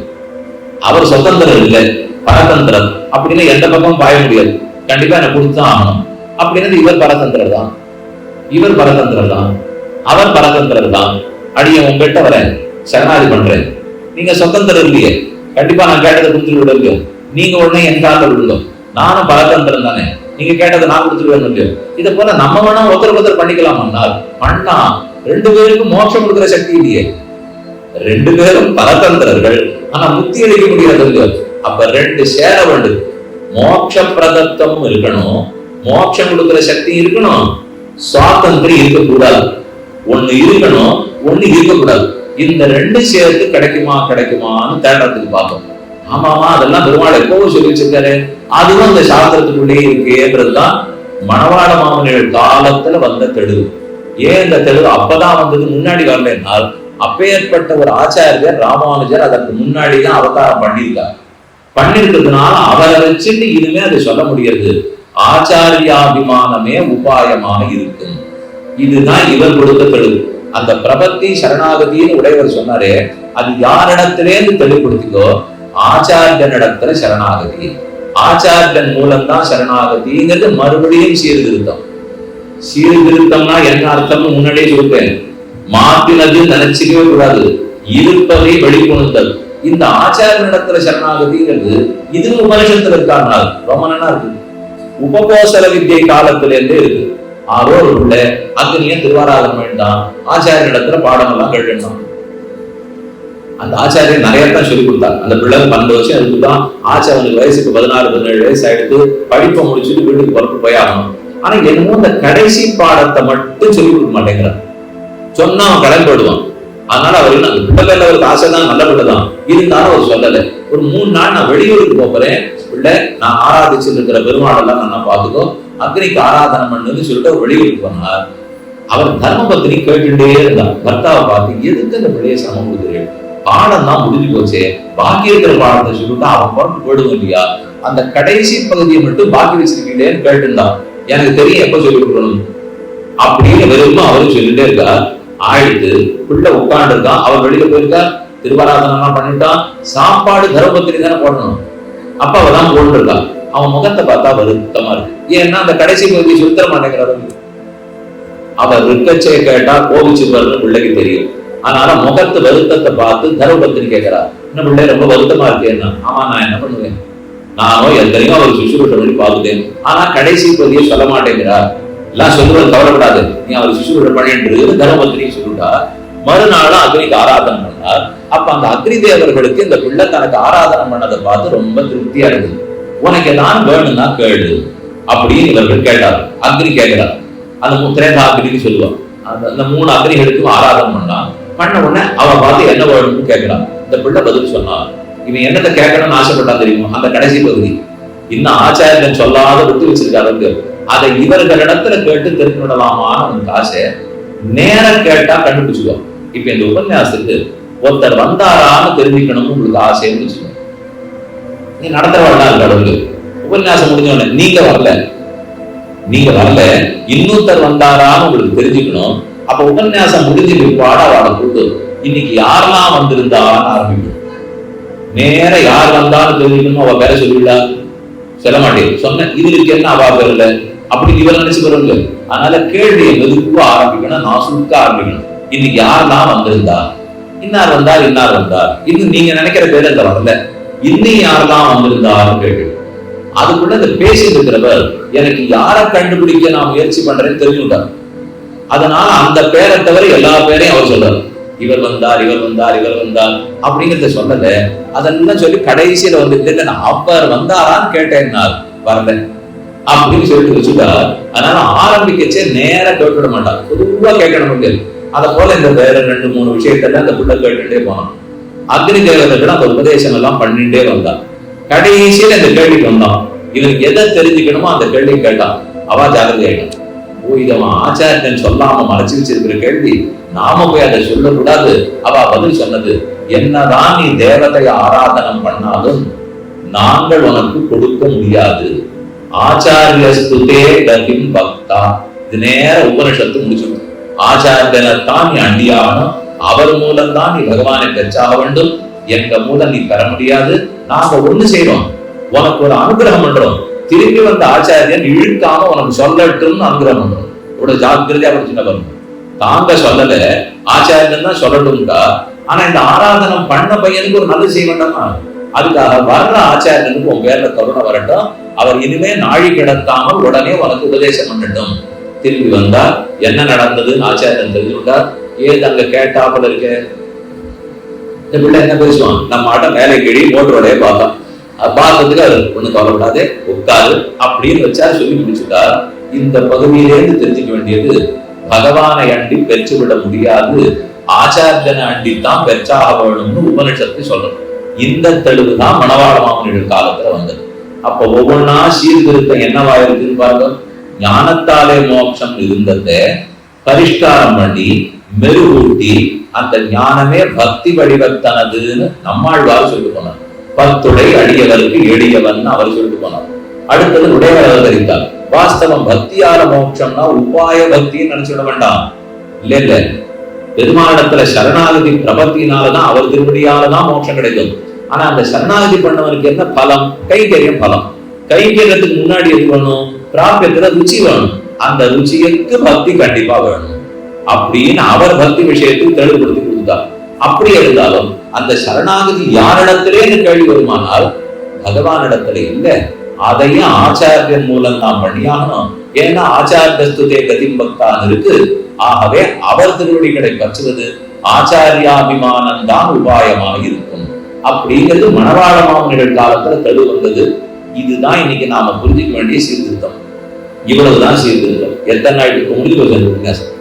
எத்தனை நாள் இருந்தாலும் இதேதான். இதுதான் விஷயம். இது நான் சொல்லவே வேண்டாம். நீங்க நித்தியம் நேரம் சேவிச்சுட்டு இந்த 3 பேரும் ஒரே இடத்துக்குள்ள எதுக்கு இருக்காருன்னா ஒரு அடிப்படையான ஆச்சரியமான அர்த்தத்தை நமக்கு புரிய வைக்கிறதுக்கு தான் 3 பேரும் ஒரே இடத்துல இருக்கா. பராங்குஷன் இருக்கார், யதிவரரும் இருக்கார், யதிவராதிகள்னு சொன்னால் யதீந்திர பிரவணரும் இருக்கிறார். இந்த விஷயத்தை யதீந்திர பிரவணர் எப்படி ஸ்தாபிச்சு கொடுத்தார் தெரியுமோ? அந்த ஆச்சாரியன் நான் சொன்னேனே அவர் அபிமானத்தால மோட்சம்னு, அவரை வேற யாரோ நினைச்சுக்க வேண்டாம். இதோ நடுவில் இருக்கிற உடையவராக ஆச்சாரிய அபிமானத்தாலதான் மோட்சம். அவர் திருவடியை பற்றினீர்கள் என்றால் தானே கிட்டும். அப்ப எந்த ஆச்சாரியன் இல்லையானால் நம் ஆச்சாரியன் உபகாரக ஆச்சாரியன், உடையவர் உத்தாரக ஆச்சாரியன். உத்தாரக ஆச்சாரியன்னா சம்சாரத்திலே நம்மள தாண்டி வைக்க போறார். அவர் தான் கையை பிடிச்சு இக்கரையில இருந்து அக்கறைக்கு தூக்கி விடணும். ஆனா அவர் திருவடிகள்ல கொண்டு போய் சேர்க்கறதுக்கு எங்க ஆச்சாரியன் வேணும். அவர் தான் உபகாரக ஆச்சாரியன். இது அடிப்படை. இந்த ஸ்ரீவைஷ்ணவ சம்பிரதாயத்தினுடைய ஆதாரமான அர்த்தம் பார்த்துக்கிட்டால் ஞானத்தாலே மோட்சம்னாலும் ஒத்துப்போம், பக்தி ரூபாவன்ன ஞானத்தால மோட்சம்னாலும் ஒத்துப்போம், பிரபத்தியாலே மோட்சம்னாலும் ஒத்துப்போம், ஆச்சாரியாபிமானத்தால மோட்சம்னாலும் ஒத்துப்போம். 4 வெவ்வேறு சப்தப்படியை சொல்லியிருக்கேன். ஆனா 4 ஒத்துப்போம்னு சொல்லியிருக்கேன். இதுதான் வேதாந்திக்கே இருக்கிற சாமர்த்தியம். நேர வெவ்வேறு விஷயத்தை சொல்லுவா, இதுவும் சரிவா, இதுவும் சரிங்களா, இதுவும் சரிவா. அது நமக்கு புரியவே புரியாது. ஒண்ணு உண்டுன்னு சொல்லும், இல்லை இல்லைன்னு சொல்லும். இதுவும் சரிங்கிறீர், அதுவும் சரிங்கிறீர் என்னால் நமக்கு ரொம்பவே பழகி போனது. நம்ம மூளைக்கு எட்டுனது எது தெரியுமோ? 0 1. இந்த கணக்கு போடுறவ வரணும். அவ கணிப்பொறியாளர்களுக்கெல்லாம் கேட்டுன்னா 2 தான் தெரியும். 0 1. அவ எழுதுற எல்லாமே அதன் அடிப்படையில எழுதுவா. அதனால உண்டு இல்லை, வெட்டு 1 துண்டு 2 இப்படி எல்லாம் மோட்சம் போறதுக்கு நடக்குமா? அப்படிதான் பெருமாள் நம்மளை பார்த்து உங்ககிட்ட என்னென்ன இருக்குன்னா வா, இல்லைன்னா வராதேன்னாருன்னா ஒரு நாடு நான் மோட்சம் போறது. அதனால இந்த வெட்டு 1 துண்டு 2 எல்லாம் இங்கே ஆகாது. கணிப்பறிக்கு வேணா ஆகுமே தவிர இந்த இடத்துல இருக்கிறத வச்சுட்டு போனா போறதுன்னு கொடுக்கறதா இருந்தா தான் 4 பேர் மோட்சத்துக்கே போவார்கள். அதனால இந்த 4 சரின்னு சொல்றீங்கன்னா ஆமா, நியாய ரீதியா இந்த 4 சரி, சாஸ்திர ரீதியா 4மே சரி. இப்ப எப்படி 4 சரிங்கிறத சொன்னேன், அது உங்களுக்கு சந்தேகம். ஞானத்தாலே மோட்சம்னு சொன்னால் ஞானம் கனிந்த நலமான பக்தியால மோட்சம் அர்த்தம். பக்தியாலே மோட்சம்னு சொன்னால் பக்தி முக்தி. என்னால் ஒண்ணுமே பண்ண முடியாது என்று தவிச்சு அந்த ஒண்ணு பண்ண முடியாதனால புகழா அடியேன் நடிப்பு அமர்ந்து புகுந்தேனேன்னு விழுந்தேன். அதுதான் சரணாகதி. அந்த சரணாகதினா பெருமான் திருவடியால மோட்சம். அந்த திருவடியால் தெரியுமோ? பெருமானுடைய திருவடியால், அவர் திருவடியில தானே விழுந்தேன். அந்த திருவடி வேற யாரும் இல்லை. சம்சா மக்னான் உத்தரதே லோகான் காருண்யாது சாஸ்திரபாணினான்னு சாஸ்திரமே சொல்லணும். ஈஸ்வரனே அவதாரம் பண்ணணும்னு ஆசைப்படுறார். மத்ஸ்யாவதாரம், கூர்மாவதாரம், வராவதாரம் எல்லா அவதாரத்தையும் பண்ணிட்டார். கடைசியா ஒரு அவதாரம் பண்ணா தேவையில்லை. ஆச்சாரியா அவதாரம் அவருதான். அவரே ஆச்சாரியன் அவதரிக்கிறார். பிறந்துட்டால் ஒரு லாபம். 2 வேணும்னு முன்னாடி பார்த்து வச்சிருந்தோமே, இது இருக்கணும் இது இருக்கக்கூடாதுன்னு. ஒன்னும் மோட்ச பிரதத்தம் இருக்கணும், இன்னொன்னு சுவாதந்திரி இருக்கக்கூடாது. ஆச்சாரியனா பெருமாள் அவதாரம் பண்ணிட்டார்னால் அவர் பகவானானபடியால மோட்ச பிரதத்தம் இருக்கும். அவர் மனுஷனா பிறவி எடுத்துட்டபடியாலே ஆச்சாரியனா இருக்கிறதுனாலே சுவாதந்திரி இருக்காது. ரொம்ப சௌரியமா போச்சு எனக்கு. அப்பனா நேரம் அவரை போய் பறிச்சுது. சுவாதந்திரி இல்லை, கேட்டதை கொடுத்துருவார். கேட்டதை கொடுத்துருவாரா ஒரு சக்தி இருக்கானா? இருக்கே. பகவானே தான் ஆச்சாரியனா அவதரித்திருக்கார். அப்ப ஆச்சாரியன்னா வேற இல்லையானால் உன் அடி கீழ் அமர்ந்து புகுந்தேனேன்னு ஆழ்வார் சொன்னது இல்லையா? அந்த அடிதானே ஆச்சாரியன். அந்த திருவடியே தான் ஆச்சாரியனாக இருக்கிறார். அப்படின்னு எனக்கு ஒன்றும் கட்டம் இல்லையே. பெருமானுடைய திருவடியை பற்றினான்னா ஆச்சாரியனை பற்றினான்னா 2 ஒண்ணு தானே. அதனால அதுக்கு வித்தியாசம் இல்லை. ஆனா ஒரு லாபம் இருக்குது. திருவடியை பற்றி காரியம் பண்றதுங்கிறது ஒண்ணும், கையை பிடிச்சு காரியம் கேட்கறதுன்னு ஒண்ணு. பிள்ளை லோகாச்சாரியர் சிவஜன்மத்துல அழகான ஒரு அர்த்தம் சாதித்தார். ஒரு சுவாமி கிட்ட நான் போனேன், எனக்கு ஒரு காரியம் நடக்கும். அவர் கையை பிடிச்சது ரொம்ப கெஞ்சி கேட்டேன், அவசியம் நீ எனக்கு பண்ணி கொடுக்கணும். உதறினாலும் உதறிடலாம். கையைத்தானே பிடிச்சுன்னு கேட்டிருக்கேன். கையை பிடிச்சு கேட்டா நட்பால கேட்கறேன்னு அர்த்தம். தடான்னு கால விழுந்து காலை கெட்டியா பிடிச்சுங்க, உதற முடியாது. கையை பிடிச்சுட்டா நண்பன் உதறிடலாம். காலை பிடிச்சுட்டா கையால் ஆகாதவன் உதற முடியாது. அவனால ஒண்ணும் முடியாது இல்லையோ. அப்ப பண்ணித்தான் ஆகணும். பெருமானிடத்துல நேர சரணாகதி பண்ணோம்னால் அதை அவர் கையை பிடிச்சு காரியம் பண்ணுன்னு கேட்கிறா போல. அவர் திருவடிகளாக இருக்கிற ஆச்சாரியனை பற்றி சரணாகதி பண்ணோம்னால் பெருமாள் திருவடியை பிடிச்சது காரியம் பண்ணுன்னு கேட்கிறா போல. அவர் கையை பிடிச்சா காரியம் நடக்குமா? காலில் விழுந்தா காரியம் நடக்குமா? கையை பிடிச்சா நடக்காது. நடக்கலாம், நடக்காதுன்னு நீ சொல்ல வரல. நடக்குமா நடக்காதா நிச்சயம் இல்லைன்னு சொல்ல வர. நமக்கு நிச்சயமா ஒண்ணு வேணுமா, நிச்சயம் இல்லாததா வேணுமா? சட்டுன்னு கேட்டா சொல்லுங்களேன். நாளன்னைக்கோ அதுக்கு மறுநாளோ கிடைக்க போற சக்கரை பொங்கலுக்கு காத்துட்டு இருக்க போறீடா, இன்னைக்கு தொத்தியம் வாங்கிக்கிறீடா? கேட்டுக்கவே கூடாது. ஏகாதசி இருந்தாலும் கேட்டேன்னு வச்சுக்கோ. அதனால 4 நாள் கழிச்சு கிடைக்கலாங்கிற சக்கரை பொங்கல் வேணுமா, இன்னைக்கு நிச்சயமா இருக்கிற சுண்டலும் தொத்தியம் போடுமா? சாமி முதல்ல இன்னைக்கு கிடைக்கிறத வாங்கிக்கிறேன், நாளைய பத்தி எல்லாம் நமக்கு தெரியாது. அதே போல இந்த பெருமாள் பண்ணுவதோ மாட்டாருன்னாரு. அதுக்கு ஒரு வாக்கியமே சொல்றார். கையில தீர்த்த சொம்ப கொடுத்தான், தாகமா இருக்கு, தீர்த்தத்தை வாயில கொடுத்துட்டு தாகத்தை தீர்த்துக்கணும். என்ன சொன்னா, இந்த ஜலத்தை விட சுத்தமா ஆகாசத்திலேருந்து பெய்கிற மழை நீர் இருக்கும், கொஞ்சம் இரும், மழையில இருந்து ஜலம் வருதா காத்துட்டு இருக்கேன்னு ஆரம்பிச்சா. வரும், ஐப்பசியில வரும், இன்னைக்கு வரும், உங்க வரும், இன்னும் 10 நாள் ஆச்சுன்னா இந்த ஊருக்கு வரலாமே தவிர அது அங்க வந்து சேர்றதுக்குள்ள ஐப்பசியில வருமானே தெரியும். இங்கெல்லாம் ஆரம்பிச்சு வேகமா வரும், அங்க வர்ற அளவுக்கு வேகமா வர்றது வந்துருமானால் தெரியாது. வந்தா வரணும், வராட்டா இல்லை. அதனால அதை போய் எதிர்பார்த்துட்டு இருக்க முடியுமா? இன்னைக்கு கிடைச்சது என்னவோ அதைத்தானே பெற முடியும். அதை போலதான் ஆச்சாரியன் திருவடிகளை பற்றினால் கையில இருக்கிற தீர்த்த சொம்புலேருந்து தீர்த்தம் சாப்பிடலாம் போல பெருமானுடைய திருவடிகளை பற்றிட்டு எதிர்பார்த்துட்டேனால் ஆகாசத்திலேருந்து மழை நீர் என்னைக்கு வரும்னு காத்து கொண்டிருக்குமா போல. வரலாம், வராமலும் போகலாம். அப்ப கையை பிடிச்சு காரியம் நடத்தி போயிடா, காலை பிடிச்சு நடத்தி போயிடா, கையில இருக்கிற தீர்த்த சொம்பலை சாப்பிட்டு தாகத்தை தீர்த்துட்டு போயிடா, ஆகாசத்துல மழை வர போறதுன்னு காத்துட்டு போயிடா, நடக்குமா நடக்காதான்னு சந்தேகத்தில் இருக்க போறீடா, நடந்தே தீரும் இருக்குடா, சுதந்திரனை பத்திட்டு சந்தேகப்படுவீடா, பரதந்திரனை பத்திட்டு கண்டிப்பா கிடைக்கும் இருக்குடா. முடிவு நம்ம கையில. இப்படின்னு இருக்கலாம், அப்படின்னு இருக்கலாம். ஆனா தெழுக மட்டும் அவா கொடுத்துட்டா. இதுதான் நம்மாழ்வார் பண்ணி கொடுத்தா, இதுதான் ராமானுஜர் பண்ண சீர்திருத்தம், இதுதான் மணவாள மாமனிகள் கொடுத்த தெழுகு. இந்த 3 காலம் தான் 3 திருநாமங்களும் ஒரே சன்னதிக்குள்ள ஆச்சரியமா எழுந்துள்ளார். ஆனா 3 பேரும் ஒரு நாள்ல வரலையே. அது கண்டிப்பா நீங்க ஞாபகம் சொல்லணும். சந்நிதி திறக்கும் போது கூட வந்தது உடையவர் தான். நம்மாழ்வார் அந்த சமயத்துக்கு கூட வரல, மனோரமைகள் அந்த சமயத்துக்கு கூட வரல. அப்ப ஏன் சுவாமி ஒவ்வொருத்தரும் ஒவ்வொரு சமயம் வராங்க? இப்படி சொன்ன தெளிவும் ஒவ்வொரு காலத்துல நடந்தது தானே. இந்த 3 ஒரே நேரத்தில் நடக்கலையே. ஒண்ணு கிருபையுகம், அதுல இருந்து இந்த கலியுகம் வரைக்கும் தானே மாறிண்டே வந்திருக்கு. ஆச்சாரியாபிமானம்ன்றது கிருதயுகத்துல இருந்திருக்குமா? இருந்திருக்கும், ரொம்ப குறைவா இருந்திருக்கும். அப்ப பிரபத்தின்னு திரேதாயுகத்துல இருந்திருக்குமா? இருந்திருக்கும். விபீஷன் ராமனிடத்துல சரணாதி பண்ணலையா? கண்டித்தானே மோட்சம் அவரும் பெற்றார். அப்ப அன்னைக்கு உண்டு. ஆனா எல்லாரும் பண்ணுவாடால் இருக்காது. அதனால அந்தந்த காலகட்டத்துலதான் இது வெளிவரும். அதை போல நமக்கு இந்த கோவிலிலே நம்மாழ்வார் வந்த காலம் வேற, ராமானுஜர் வந்த காலம் வேற, மணவாள மாமனிகள் வந்த காலம் வேற. ஏன் இதுமே வெவ்வேறு காலத்துல வந்தான்னு கேட்டா பதில் வச்சுருந்தோம். இதனாலதான் வந்தார்கள். அவ கொடுத்த சீர்திருத்த தெளிவே வெவ்வேறு காலத்துல வந்தது. அதை ஞாபகம் வச்சுட்டு அவ வந்தாலும் அடியது தெரியாது. அவ எப்ப வரணும்னு நினைச்சாவோ அப்ப வந்தா. ஆனா நமக்கு அதை சொல்லிக் கொடுக்குற அளவுக்கு இந்த 3 சீர்திருத்தத்தையும் ஞாபகம் வச்சுக்கோ. இப்ப தலைப்பு திருப்பி வரும். இதுதான் சீர்திருத்தம். ஓரான் வழியாய் உபதேசித்தார் முன்னோர், ஏறால் எதிராசரி இன்னருடால் வானுலகில் ஆசையுடையோர்க்கெல்லாம் ஆரியர்கள் குருவென்னு பேசி வரம்பருத்தார் பின். உபதேச ரத்தன மாலையில் 37வது கோஷம் மணவாள மாமனிகள் ஆச்சரியமா சாதிக்கிறார். ஓரான் வழியாய் உபதேசித்தார் முன்னோர்.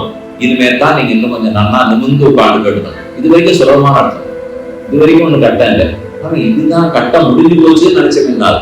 இனிமேல் தான் விஷயமே இருக்கு, நன்னா கேட்டுங்க. ஓரான் வழியால் உபதேசித்தார் முன்னோர். முன்னோர்னா ராமானுஜர் காலத்துக்கு முற்பட்டவர்கள் அர்த்தம். அவர்களெல்லாம் ஓர் ஆண் வழியால் உபதேசித்தார் சொல்லுவார். அவர் ஒரு சிஷ்யனுக்கு சொல்லுவார், அவர் ஒரு சிஷ்யனுக்கு சொல்லுவார். எல்லாரையும் கூட்டி வச்செல்லாம் சொல்ல மாட்டாங்க. ஓரான் வழியால் உபதேசித்தார் முன்னோர். எதற்காக அந்த ஒரு வரம்பு? அது ஒரு வரம்பு. வரம்பு கட்டுறதுன்னா இதை தாண்டி போகக்கூடாது. வயல் வரப்பாடு வரம்புன்னு சொல்ல மாட்டோமா? வயக்காட்டே இப்படி வரம்பு கட்டிருப்பா. இந்த ஜலம் இங்கே போகக்கூடாது, இந்த ஜலம் இங்கே போகக்கூடாது, ஏரி குதிச்சிடக்கூடாது. இதெல்லாம் வரம்பு கட்டி வைக்கிறது. இப்ப கட்டுற அளவுக்கு அப்படின்னா வரம்பு கட்டிரு. இவர் இங்க வரக்கூடாது, அவர் இங்க போகக்கூடாதுன்னு அர்த்தம். வரம்பில்லாத மாயமாயன்னு திருவிழியாழ்வார் பண்ண திருச்சந்திர தீர்த்தத்துல ஆச்சரியமான பாசம். வரம்பில்லாத மாயமாய, வரம்பே இல்லாதவர் யாருன்னா பகவான் இருக்கிறது. அப்ப இவர்கள்தான் வரம், நம்ம வரம்பு ஏற்படுத்துறவா. அவர் தான் வரம்ப உடைச்சி விடுறது. ஓ, அவரே உடைச்சு விடுறாங்க. இத்தனை நாள் நான் சொன்னதையும் கொஞ்சம் அழிச்சுடுங்க. அதுக்கு ஒரு நாள் முன்னாடியே சொல்லிருக்கலாமே. இப்ப அழிச்சுடுவது கிடையாது. இப்படி என்ன சொல்ல போறதுனால் சாஸ்திரம் மீறவே மீறாது. இப்படித்தான் வரம்பு வச்சுருக்கோம். அதுக்குள்ள இருக்கிறதான் யாரும் வெளிப்படுத்த முடியும். அதை தாண்டி நம்ம மனசுக்கு தோணித்துங்கிறதுக்காக ஒன்னெல்லாம் பண்ணிட முடியாது. இப்படித்தானே இத்தனை சொன்னேன். ஆனா இத்தனையும் உடைத்து மாத்துறதுக்கு ஒருத்தருக்கு அதிகாரம் பகவான். படி இத்தனை நாள் என்ன சொல்லிட்டு இருக்கணும், இதே போலத்தான் அடுத்த சதுரில இருக்கும்னு நிச்சயப்படுத்துகிறானால் அடியனால பண்ண முடியாது. இது இத்தனையுமே மார்க்கம் இல்லைன்னு 6வது ஒன்றை கொடுத்தாலும் கொண்டு வரும். அது எப்படி ஒத்துக்கள் சாஸ்திரத்தில் இது இருக்குமானால் அது அடியனுக்கு தெரியாது. இருக்கிறது தானே அவர் சொல்றது சொன்னீர்கள். சொன்னேன், நமக்கு சொன்னேன், பகவானுக்கா சொன்னேன். அவர் நாளில இருந்து இதுவே வேதம் இல்லைன்னு மாத்திட்டாரு கூட நான் யார் பேசுறது, நீ யார் பேசுறது? அந்த ஒன்னை மட்டும் விட்டுடுவோம். அவர் நிரங்குஷ சுதந்திரம், எந்த கேள்வியும் கேட்க முடியாது. ஒன்னே ஒண்ணு நம்பலாம், இத்தனை ஜென்மமா இத்தனை சதுர்ங்களா மாத்தல, ஆகவே இனிமேலும் மாற்ற மாட்டார் இப்படின்னு வேணா வேதாந்த தேசம் ஒரு கேள்வி எழுப்பிட்டார். ஆத்மாவை அழிக்க முடியாதுன்னு தானே உபனிஷத் சொல்றது.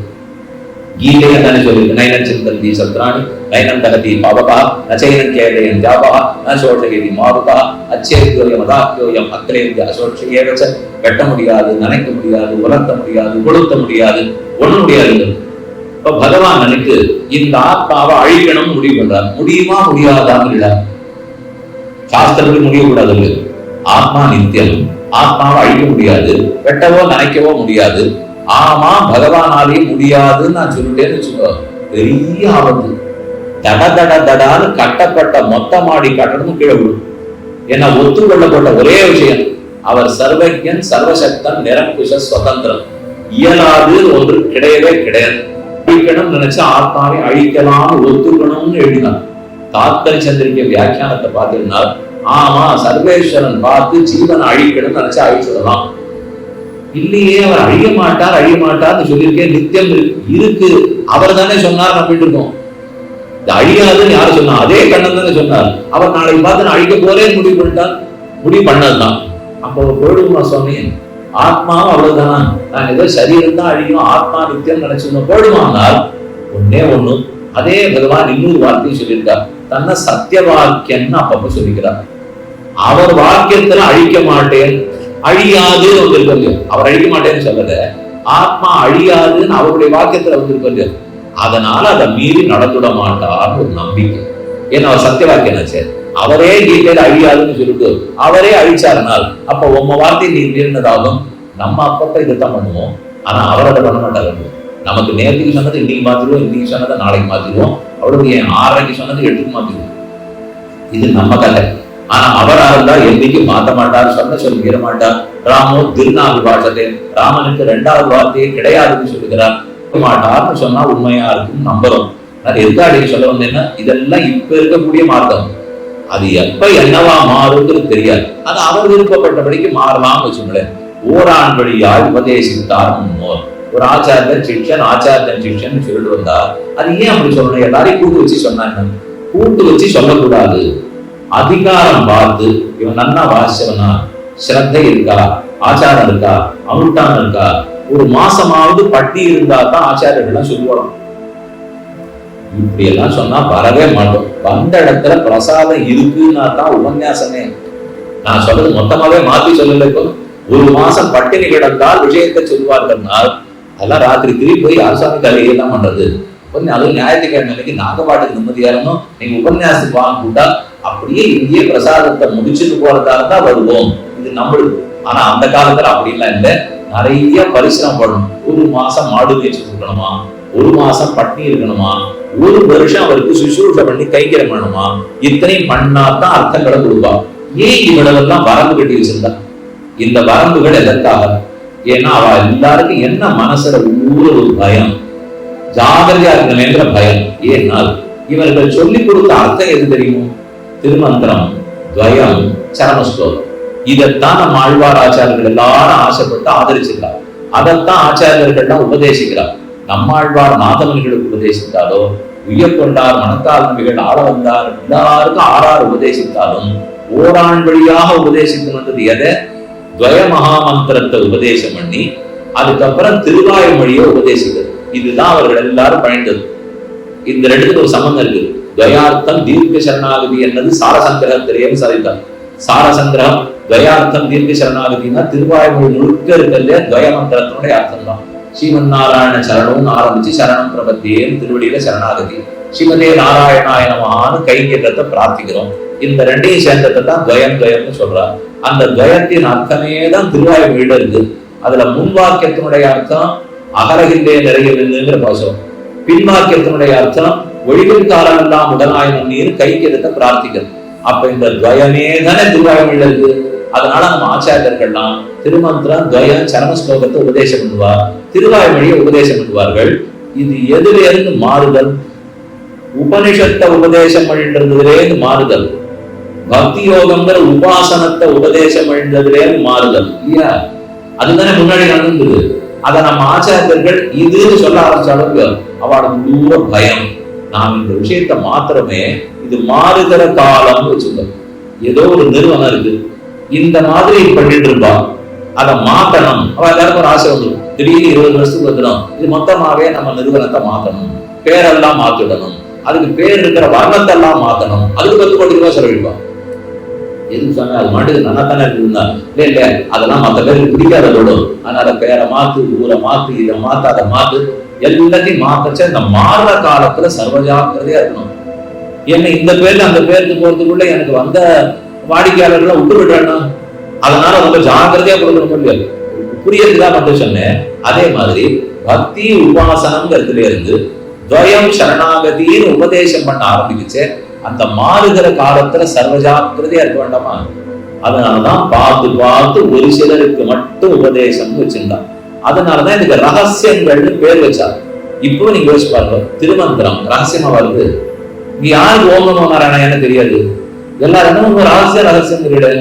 ரகசியம்னா எங்களுக்கு தெரிஞ்சதெல்லாம் சொன்னா 10 நிமிஷத்துக்குள்ள எல்லாருக்கும் தெரியும். அதுதான் ரகசியம்.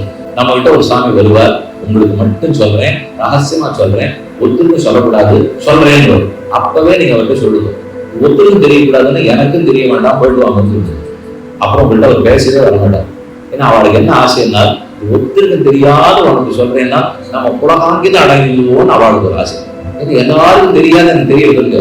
அது திருமந்திரமா இருந்தா சரி, துவயமா இருந்தா சரி, உருவம்பா இருந்தா நான் தெரிஞ்சுக்க என்ன லாபம்?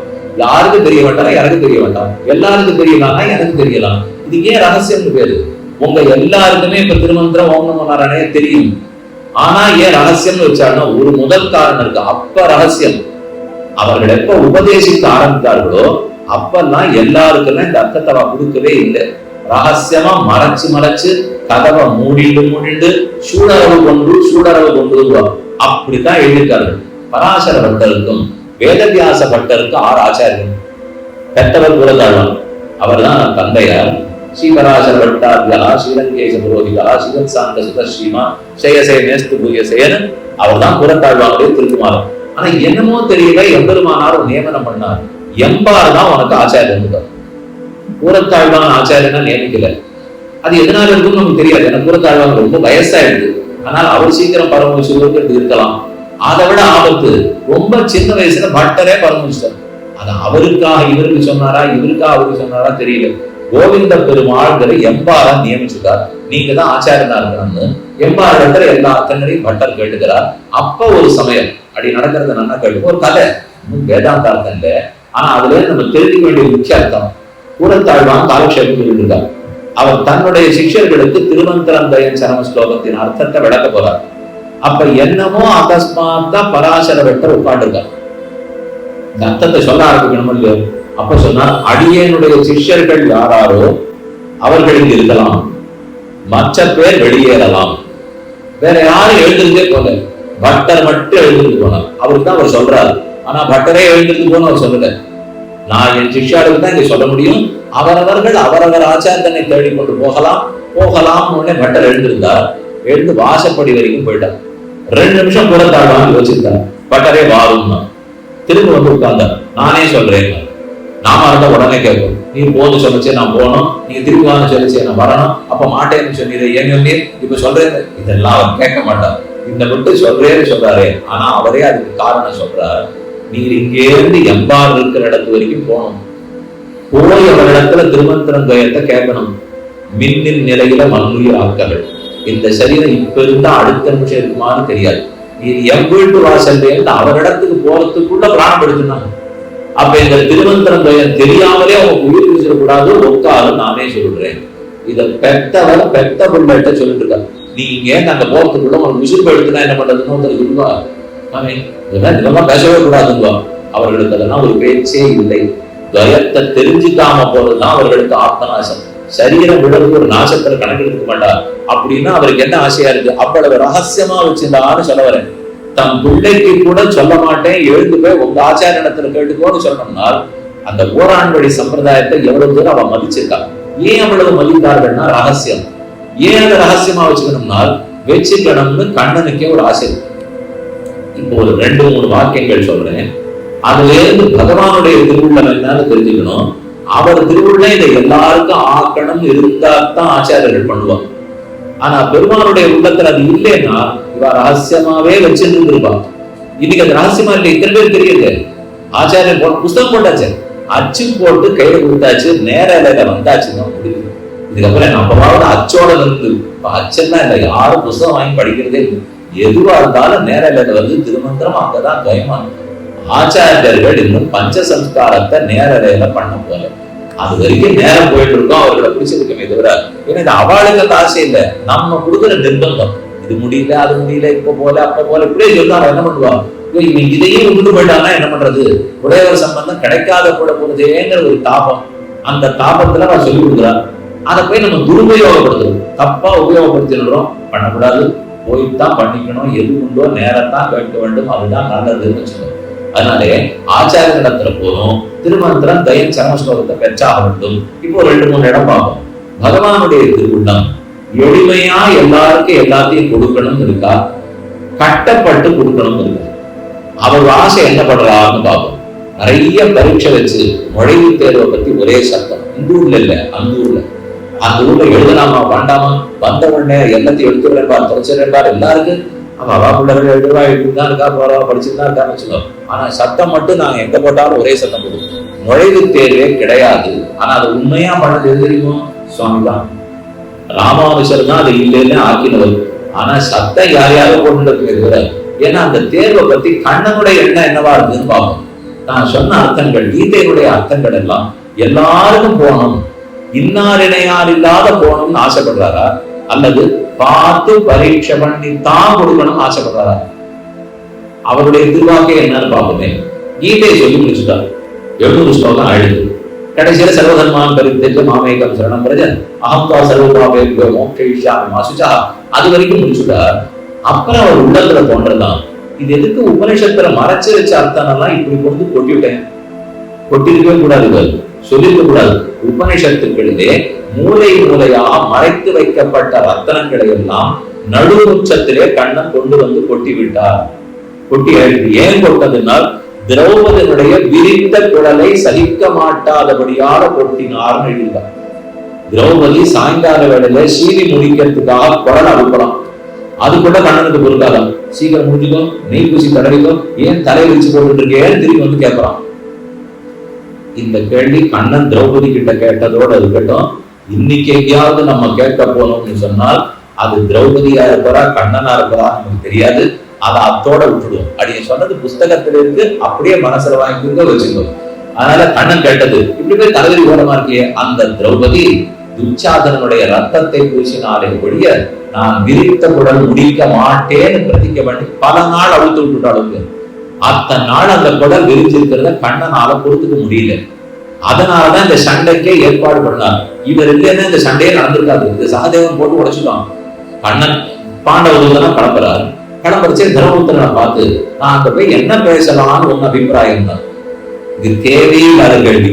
இவர் என்ன பேச போறாரோ அதை பேச போறாரு. உடனே தர்மபுத்திர எனக்கு என்ன தெரியுங்கன்னா, உனக்கு தான் எங்க நலம் தெரியும், அவளையும் உனக்கு தெரியும், எங்களையும் தெரியும், நீ என்ன சரியோ பேசு. பீமன்ட்ட கேட்டார், அர்ஜுனன்ட்ட கேட்டார். அண்ணா சொன்னதை மீறி நாங்க என்னைக்கு பேசியிருக்கோம், அதனால அவர் சொன்னபடியே கேளு. நகுலன்ட்ட கேட்டா உனக்கு தெரிஞ்சதை பேசணும்ட்டான். சகதேவன் இடத்துல வந்தான். என்ன பேசணும்னு அபிப்பிராயம். கண்ணா தேவையில்லாத இந்த கேள்வி நீ கிட்ட கேட்கிற. ஒன்னே ஒண்ணு நான் சொல்லட்டுமா, என் அபிப்பிராயத்தை சொல்றேன். உன்னை தூக்கி சிறைச்சாலையில போட்டா இந்த சண்டையே நடக்காதுன்னா இப்படி கூட நீ பண்ணலையானால் தொந்துத்த குடலைகள் முடித்தாலன் விரித்தாலன். இந்த பாரத யுத்தம் நடந்தா என்ன நடக்காட்டா என்ன, திரௌபதி தலையை விரிச்சுதா என்ன விரிக்காட்டா என்ன, பீஷ்மர் இருந்தா என்ன போனா என்ன, பாண்டவர்களுக்கு ராஜ்யம் கிடைச்சா என்ன கிடைக்காட்டா என்ன, நீ தீயவர்களை அழிப்பதற்கு அவதாரம் விட்டாய். நீ நினைச்சத மனசர பட்டத்தை முடிக்கத்தான் போறேன். இதுக்கு உருக நான் ஒரு பகடக்காய், இவன் ஒரு பகடக்காய், இவன் ஒரு பகடக்காய். இதே விஷயத்த 11வது அத்தியாயத்துல கண்ணன் சொல்லுறார். இவ்வளவு பெரிய விஸ்வரூபத்தை காட்டுறார். எல்லா ஜனங்களும் வாய்க்குள்ள இப்படி உள்ள போறா, துப்பி வாயிலிருந்து வெளியில வந்துட்டு இருக்கா. அதுல பாண்டவர்கள் துரியோதனாதிகளையும் பார்க்கிறார், பீஷ்ம துரோணாதிகளையும் பார்க்கிறார், தங்களையும் பார்க்கிறார்கள். பாண்டவர்களே அந்த வாய்க்குள்ள போறா, வெளியில வரா. பார்த்த அர்ஜுனன் நடுங்கி போயிட்டான். ஓ பகவான் உக்கிர ரூபா, இவ்வளவு உக்கிரமான ரூபத்தோட இருக்கேன், யார் கேட்கும்? ஆம் காலோஸ்மி லோகக்ஷய கிருது காலோஸ்மி விருத்தோஸ்மி. இந்த உலகத்தை அழிக்கணும் நான் முடிவு பண்ணிட்டேன். தீயவர்களை அழித்து நல்லவர்களை மட்டும் மிச்சம் வைக்கிறதா நான் எடுத்திருக்கிற ரூபம் எதிர்னால் இந்த உண்மை அந்த சின்ன பிள்ளை சகதேவனுக்கு தெரிஞ்சு போச்சு. போட்டு உடைச்சுப்பான். இதுக்குதான் நீ பண்றேன்னு தெரியும். இதுக்கு எதுக்கு என்ன கேட்டு இருக்கே, ஒன்ன கேட்டு இருக்கே. அவ விரித்த குடல் முடித்தா என்ன, அவிழ்த்தா என்ன, இதெல்லாம் அவனுக்கு ஒண்ணு ஆசை இல்லை. ஆனா கண்ணன் வேணும்னு இத்தனை அர்த்தங்களை ஏன் கொடுத்திருக்கா? இவ்வளவெல்லாம் ஏற்பாடு பண்ணி சண்டை கொடுத்து நிறுத்தின பிற்பாடு அர்ஜுனன் எதிர்த்தாப்புல இருக்கிறவாள் பார்த்துட்டு நான் சண்டை போட மாட்டேன், இவரை இஷு பிரதியோத்சியாமி பூஜாரோ ஹரிசூதனா, மதுசூதனா ஹரிசூதனா, இவர்களெல்லாம் நான் பூஜிக்கணும், அப்படி இருக்கச்சே சண்டை போட சொல்றியே. காண்டீவம் சிரம்சதே ஹஸ்தாது, காண்டீவம் கையில இருந்து நழுவி போச்சு. வேபதுஷ்ட சரீரமே ரோமஹர்ஷ ஜாயதே, கண்டேந்து ஜலஞ்சலமா வருது, உடம்பு துடிச்சு போச்சு, நாக்கு வத்தி போச்சு, கைகாலாம் நடுங்கிட்டு உட்காந்துடும். கோவிந்த முக்தா சூஷ்மி பகூப, இனிமே நான் சண்டை போடுறதா இல்லைன்னு சொல்லு. மேல் தட்டுலேருந்து இறங்கி கீழ்த்தட்டுல உட்காண்டா தூக்கி வாரி போட்டு கண்ணன். என்ன பாடுபட்டு இவனை கொண்டு வந்து இங்க சண்டை கடத்தல் நிறுத்திருக்கேன். இவன் மாட்டேன்னு திரும்ப போகிறானே, இவனை எப்படியான சண்டை போட வச்சாகணும். அதுக்கு வேற வழியே இல்லை. மூலையில கடந்த உபனிஷத் அர்த்தங்கள் அத்தனையும் நடுமுத்தத்துல வந்து விட்டார். முடிஞ்சது. அர்ஜுனனுக்கு தெளிவு வந்தது. சரி சண்டை போடுறேன், இது திரும்ப காண்டிபத்தை எடுத்துட்டு ஸ்திதோஸ்மி கத சந்தேகா கரிஷ்யே வசனந்தவ, நீ சொன்னபடிக்கு சண்டை போடுறேன்னா அந்த ஆபத்து முடிஞ்சு வச்சிருக்கு. சண்டைக்கு வரைய முடிஞ்சார். இப்ப ஒரு நிமிஷம் கண்ணன் யோசிக்கிறார். இதுக்காக எதையோ கொடுத்து நடுவில் போட்டது. இத்தனை நாள் ரகசியமா உபனிஷத்துக்குள்ள வச்சிருந்தது எல்லாத்தையும் நடுவுத்தத்துல போட்டுட்டோம் பயந்து போயிட்டார்.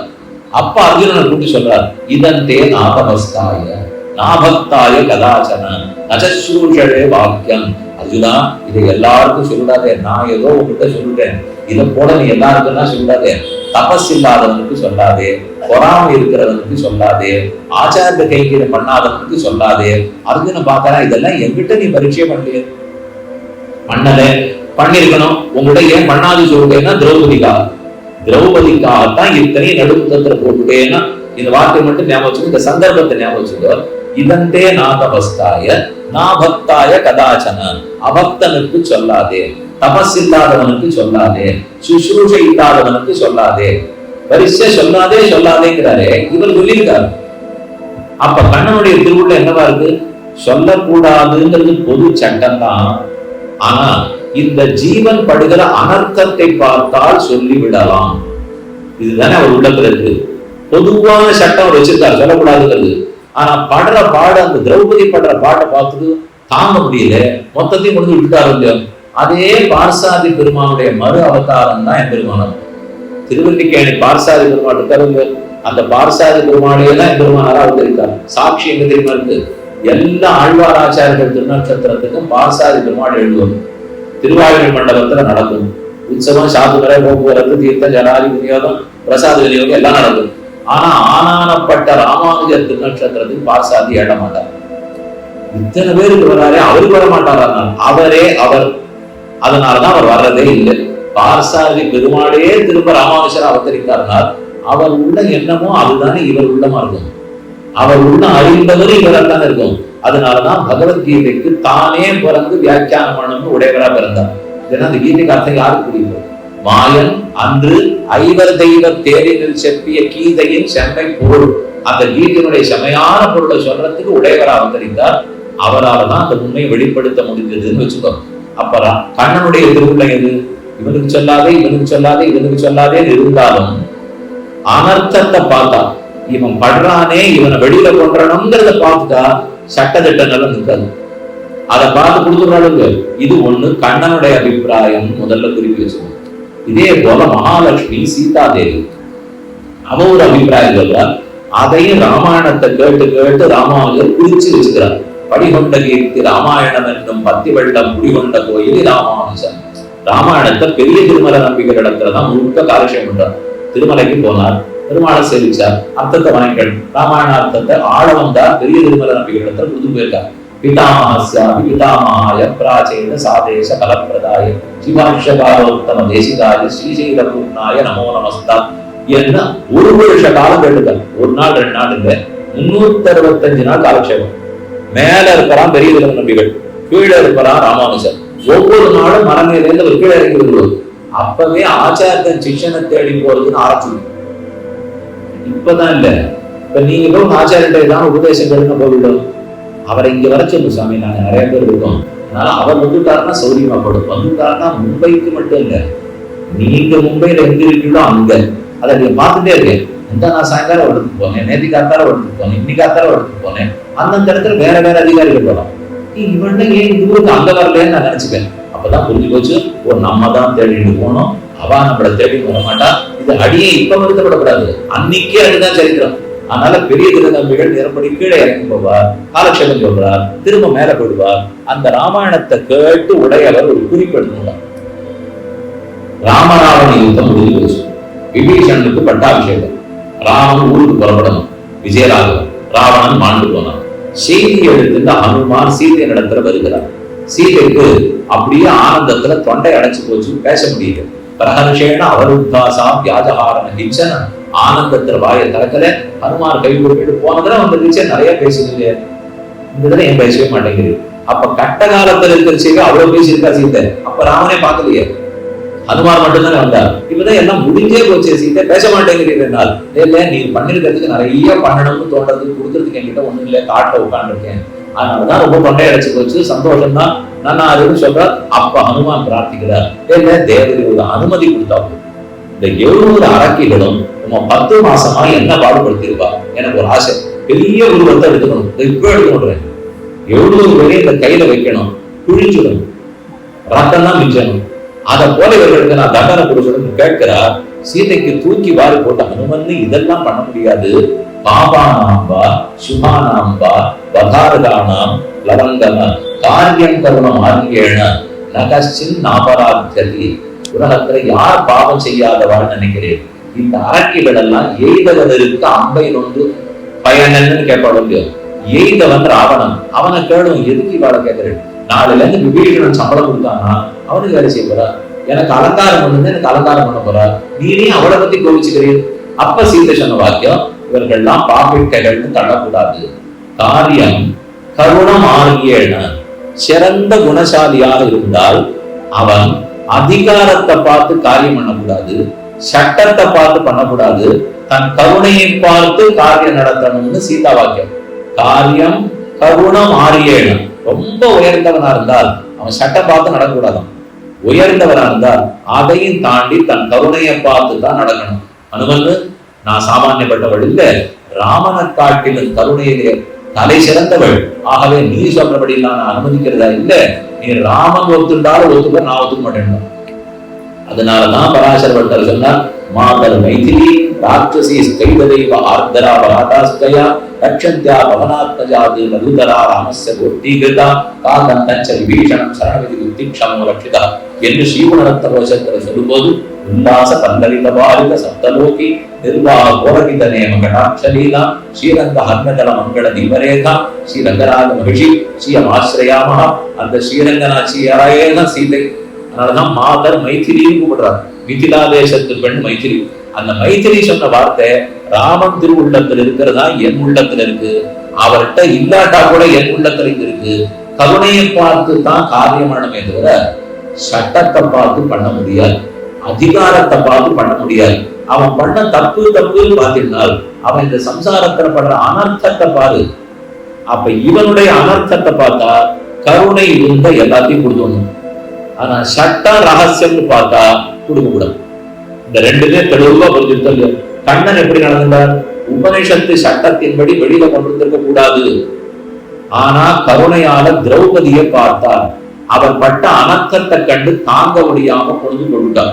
இதுதான் கண்ணன் பண்ணது. சீதை அதே போல ராட்சசிகளுடைய அனர்த்தத்தை கண்டாள். அதனால இவ பண்ண தப்பெல்லாம் மறந்து போச்சு, தன் கருணையை மட்டும் பார்த்து ரட்சித்து விட்டாள். இந்த ரெண்டு விஷயத்தையும் உடையவர் தன்னுடைய திருவுள்ளத்துல குறிக்கொண்டார். இருக்கவே இருக்கு பாழ்வார் நம்மாழ்வார். பத்துடை அடியவன் கெளியவன் பிறர்களுக்கரிய வித்தான். நன்னா அதை கேட்டுக்கோ, பாட்டடித்தே கேட்டுகள். அந்த பாட்டுக்கு ஆழமான அர்த்தம் இருக்கு. பத்துடை அடியவருக்கு எளியவன். பக்தி இருக்கிறவாளுக்கு பெருமாள் ரொம்ப எளியவர்.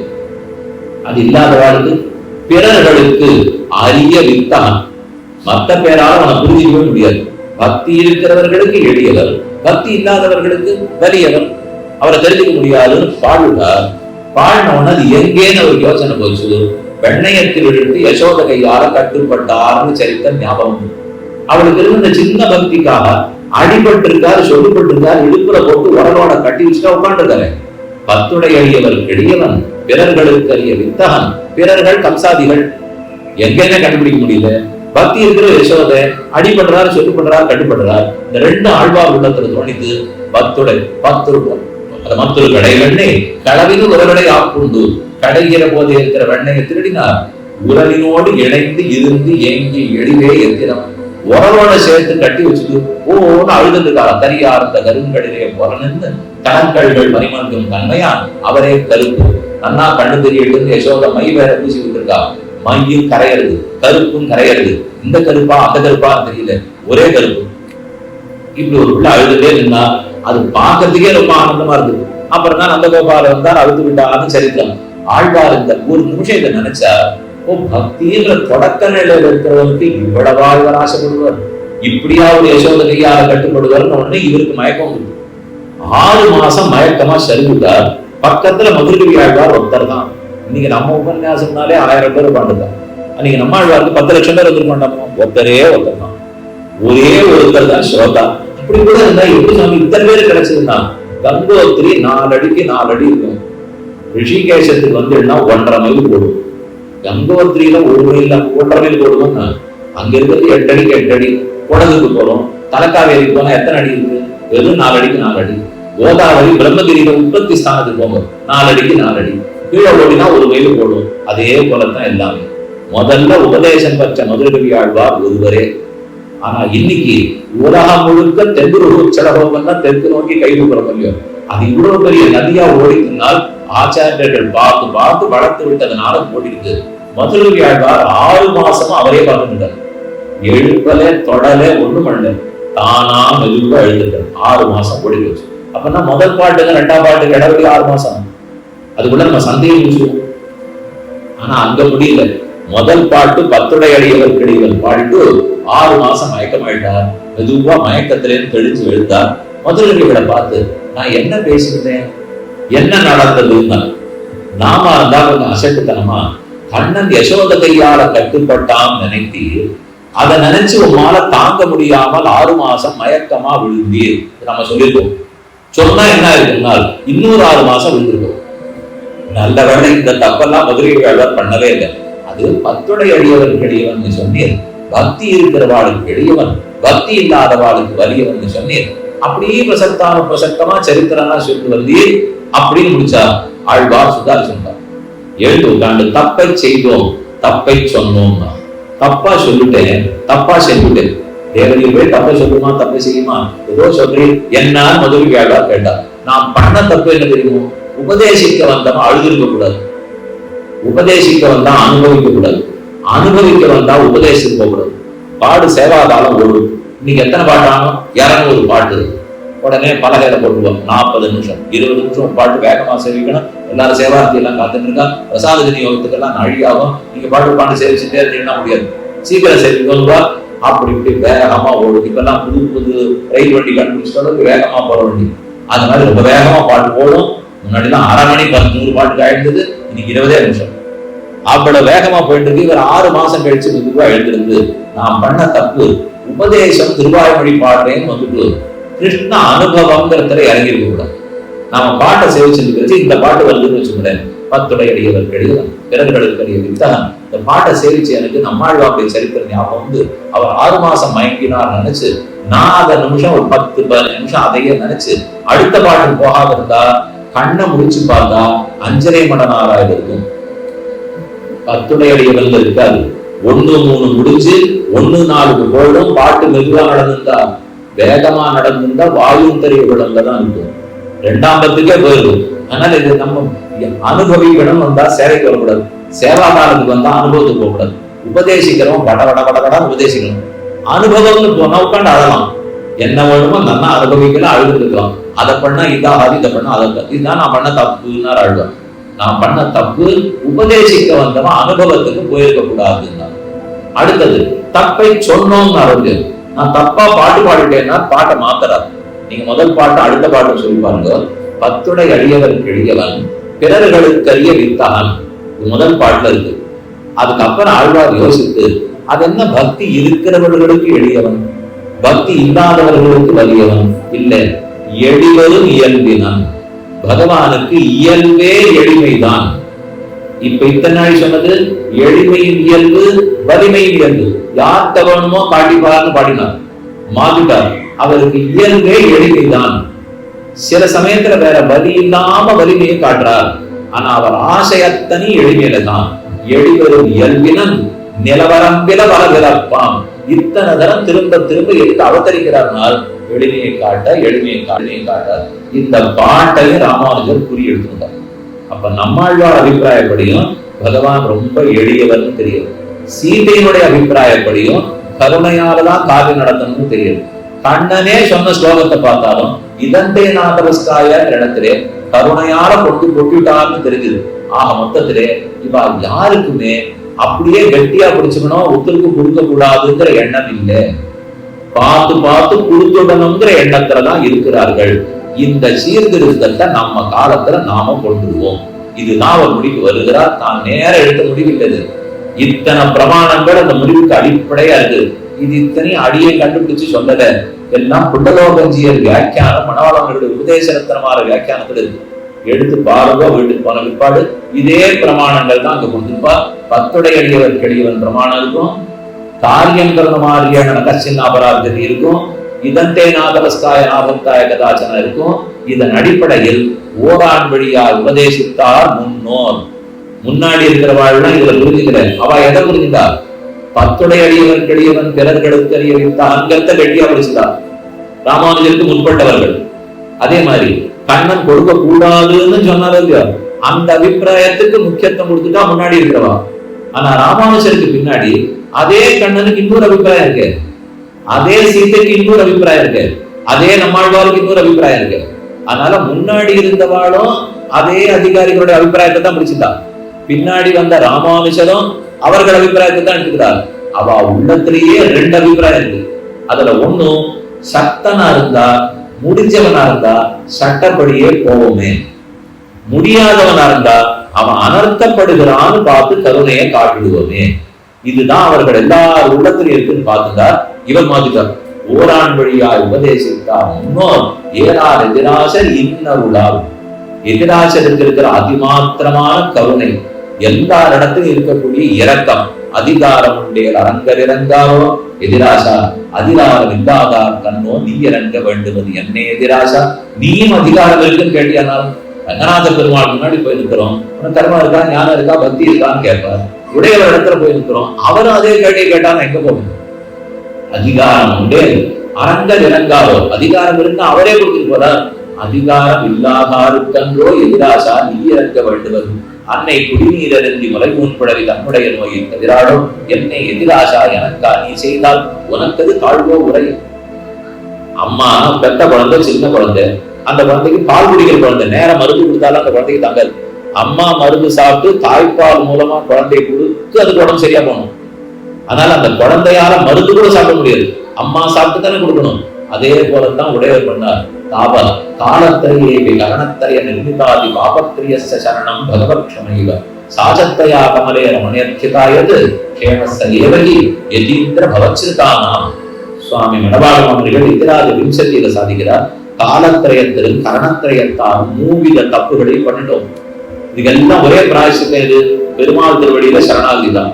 அந்த சரணாகதியை பண்றதுக்கு நான் சின்ன குழந்தை, என்னால மருந்து சாப்பிட முடியாது. பண்ண தப்புக்கு ஒரே மருந்து சரணாகதிங்கிற மருந்து. அதை சாப்பிடுறது கூட நான் குழந்தை, எனக்கு சக்தி இல்லை. அப்ப அந்த சரணாகதிங்கிற மருந்த உடையவர் சாப்பிடணும். சாப்பிட்டு அவருடைய திருவடிப்பால் மூலமா எனக்கு ஊட்டி எனக்கு மோட்சத்தை பெற்றுக் கொடுத்தாகும். இதைத்தான் சாமி பண்ணார். அன்னை குடிநீர் அருந்தி, குடிநீர்னா கஷாயம், அன்னை குடிநீர் அருந்தி முளையும் குழந்தை தன்னுடைய நோயை தவிராடும். குழந்தையின் நோயை நீ தானே தவிர்த்தாக வேண்டும். நீயும் மாட்டேன்னு சொன்னியானா நான் எங்க போய் நிற்போம். அதனால உடையவர் திருவுள்ளத்துல வச்சுட்டா எல்லாருக்குமா கொடுக்கணும். ஓரான் வழியாய் உபதேசித்தார் முன்னோர். இதெல்லாம் முன்னோர். ஏறார் எதிராசர் இன்னருளா, அவர் திருவுள்ளத்தில் இருக்கிற அந்த கருணையை தாரை கருணை ராமானுசன் இக்கடலிடத்தில் ஆரை அறிபவர் என் அருளின் தன்மை அல்லதுக்கு நேரே விரவிட நான் நீ என்னை உத்தவேன் உச்சியிலே உயிர்க்குயிராய் அடியே திட்டுவேன். எல்லா அல்லர்களுக்கு நான் இருப்பிடும், எல்லா நல்லத்துக்கு நீ இருப்பிடும். உன் கருணை ஒன்னாலதான் அடி எனக்கு எல்லாத்தையும் கொடுத்தாகணும். அதனால ஏறார் எதிராசர் இன்னருளால் பாதுரையில் ஆசையுடையோருக்கெல்லாம் ஆரியர்கள் கூறும். இந்த உலகத்துல யாருக்கெல்லாம் ஆசை இருக்குமோ ஆசைய அதிகாரமா வச்சு கொடுத்துருந்தோம். ஆரியர்கள் யார கூப்பிடுற 74 சிம்மாசனாதிபதிகளை கூட்டி சொல்றாரு. ஆரியர்கள் கூறும், இப்ப உங்களுக்கு நான் வரம் பருத்து தரேன். இது வரைக்கும் எது வரம்பா இருந்தது? ரகசியத்தை ரகசியமா காப்பாக்கணும், எல்லாருக்குமே சொல்லக்கூடாது, ஓரான் வழியா உபதேசிக்கணும், இதுதான் வரம்பு. இப்ப வரம் பருத்தா அந்த வறுப்பை உரமுறையர் அறுக்கிறார். அப்ப யாருக்கு வேணா சொல்லிட்டாரானால் அப்படி பண்ணல. அதிகாரத்தை மாத்துட்டார், தகுதி அடிப்படையை மாத்துறார். முன்னாடி என்ன பிறப்பா, என்ன படிப்பா, என்ன ஆச்சாரமா, என்ன அனுஷ்டானமா அவனுக்கு கொடுத்தார். இதே மாதிரி கண்ணனும் பகவத்கீதை இன்னாருக்கு இன்னாருக்கு இன்னாருக்கு அதை போல உடையவர் உள்ளத்துல முன்னாடி இருக்கிறவாழ்ல வச்சிருந்தார். ஆனா அந்த கண்ணனே உள்ளத்தை மாத்திட்டாரு. அதை பார்த்து உடையவரும் மாத்திட்டார். இனிமே அதெல்லாம் அதிகாரமா வைக்காதீங்க, பெருமானுடைய திருவடிகளை அடையணுங்கிற ஆசை இருந்தா அது அதிகாரமா வச்சுக்கணும். அவனுடைய அதிகாரம் படிப்பு அதிகாரமா வைக்க வேண்டாம், ஆச்சார அனுஷ்டானத்தை அதிகாரமா வைக்க வேண்டாம். ஆசை இருக்குனால் பாருடையில் ஆசையுடையோருக்கெல்லாம் ஆரியர்கள் கூறும் என்று பேசி வரம்பெருத்தார் பெண் அப்படின்னு பேசினார்னா எங்க பேசினார்? திருக்கோட்டியூர்ல பேசினார். திருக்கோட்டியூர் நம்பிகள் இவருக்கு சொல்ல வேண்டிய அர்த்தங்கள் எல்லாம் சொல்லிட்டு யாருக்கும் கொடுக்காது, ரகசியமா வச்சுக்கோ. நான் உன்னை 18 தடவை நடக்க வச்சேன், அடுத்தவனுக்கு நீ 36 தடவை நடக்க வச்சு கொடுக்கணும்னு நான் வேடிக்கை சொன்னேன். இருக்காம கேட்காதீங்க. 18 தடவை நடக்க வச்சா நீயும் பரீட்சை பண்ணிதான் கொடுக்கணும்னா அதெல்லாம் ஒண்ணுமே பண்ணல. அங்க ஆழ்வான் சன்னதிக்கு கீழே இருக்க நரசிங்க பெருமாளுடைய சன்னதி இருக்கு, அதுக்கு பக்கத்துல இருக்க எல்லாரும் கூப்பிட்டா இந்த அர்த்தங்களை வச்சுக்கோன்னு திருமந்திரத்தையும் கொடுத்துட்டார், சரமஸ்லோகத்தையும் கொடுத்தார். சரமஸ்லோகார்த்தத்தை வெளியிட்டருளினார் எம்பெருமானார்னு மடாவர்கள் மூச்சுப்படி வியாக்கியானத்துல சாதிக்கிறார். அப்ப எம்பெருமானார்ங்கிற பட்டமே அப்பதான் பெற்றார். எல்லாருக்கும் கொடுத்துட்டார். உடனே திருக்கோட்டியூர் மிகழ் ஒளி வந்தார். நான் கூடாதுன்னு சொன்னேன், இப்படி போய் நீ கொடுத்துட்டீங்க, நமக்கு நரக்கம் கிடைக்கும், ஆச்சாரத்தை வாக்கியத்தை மீறி நியாயமான வாஸ்தவம். என் ஒருத்தனுக்கு நரகம் கிடைத்தாலும் இத்தனை பேருக்கு மோட்சம் கிடைக்கும்னால் நான் ஏற்றுகிறேன்னு அவர் சொன்னார் இல்லையோ. எம்பெருமானாரேன்னு கட்டி அணைச்சிட்டார். அந்த எம்பெருமானார்ங்கிற பட்டம் கிடைச்சதுதான் சீர்திருத்தத்துக்கு பட்டம். அந்த பட்டத்தையும் இந்த சீர்திருத்தத்துக்கு உள்ளேயே இருக்கிற திருக்கோட்டியூர் விட்டார். யாரோ பட்டம் வாங்கக்கூடாது. இதே சம்பிரதாயத்துக்குள்ளே இதை ஒத்துக்கிற மனப்பான்மை இவ்வளவு நாளும் இல்லாமல், ஆனா இவர் இப்ப பண்ணது சரின்னு ஒருத்தர் மனசுல தோணித்த முடியாது, அவருக்கு தான் கொடுக்கணும். இது இன்னொன்னு சொல்லிடுறேன், அதை கேட்டதான் இன்னும் அதிர்ச்சியா இருக்கும். திருக்கோட்டியூர் நம்பிகள் ஒரு தினம் ஸ்ரீரங்க உற்சவத்துக்காக வந்திருக்காரு. அப்போ பெருமாளே அவர்கிட்ட முயற்சித்து பாக்குறார், நீ இந்த அர்த்தத்தெல்லாம் யாருக்கும் கொடுக்கவே மாட்டேங்கிறீராமே, எல்லாருக்கும் கொடுக்கலாம் போது திருவரங்கநாதனே சரிக்கு பறிச்சே சொல்றார். அவர் கை கூப்பிட்டு இதெல்லாம் நம்மால் ஆகாது, இந்த உலகத்தை திருத்தத்துக்கு நானா ஆடு, இதெல்லாம் ஆழ்வார் பாடின பாட்டி, எங்க காலத்துல எங்களை விட்டுடும் இப்படின்னு பெருமாள் சொன்னத்தை மீறி மாட்டேன்னு கூப்பிடாரு. அப்படி இருக்கிறவர் உடையவர் பண்ணதை ஏற்றுக்கொண்டு கொண்டாடி எம்பெருமானார் பேர் கொடுக்கணும்னால் அது தப்பில்லைங்கிறத சொல்லு. அதைத்தான் நம்ம புரிஞ்சுக்கணும். அதுல தவறு இல்லை. ஏன்னா முன்னாடி இருந்தது, அவர்களால் அதை பண்ணக்கூடிய அளவுக்கு ஒரு வேகம் இல்லை. அந்த வேகமும் அந்த ஆசையும் அந்த பகவன் நியமனமும் சுவாமிக்கு தான் கிடைச்சது.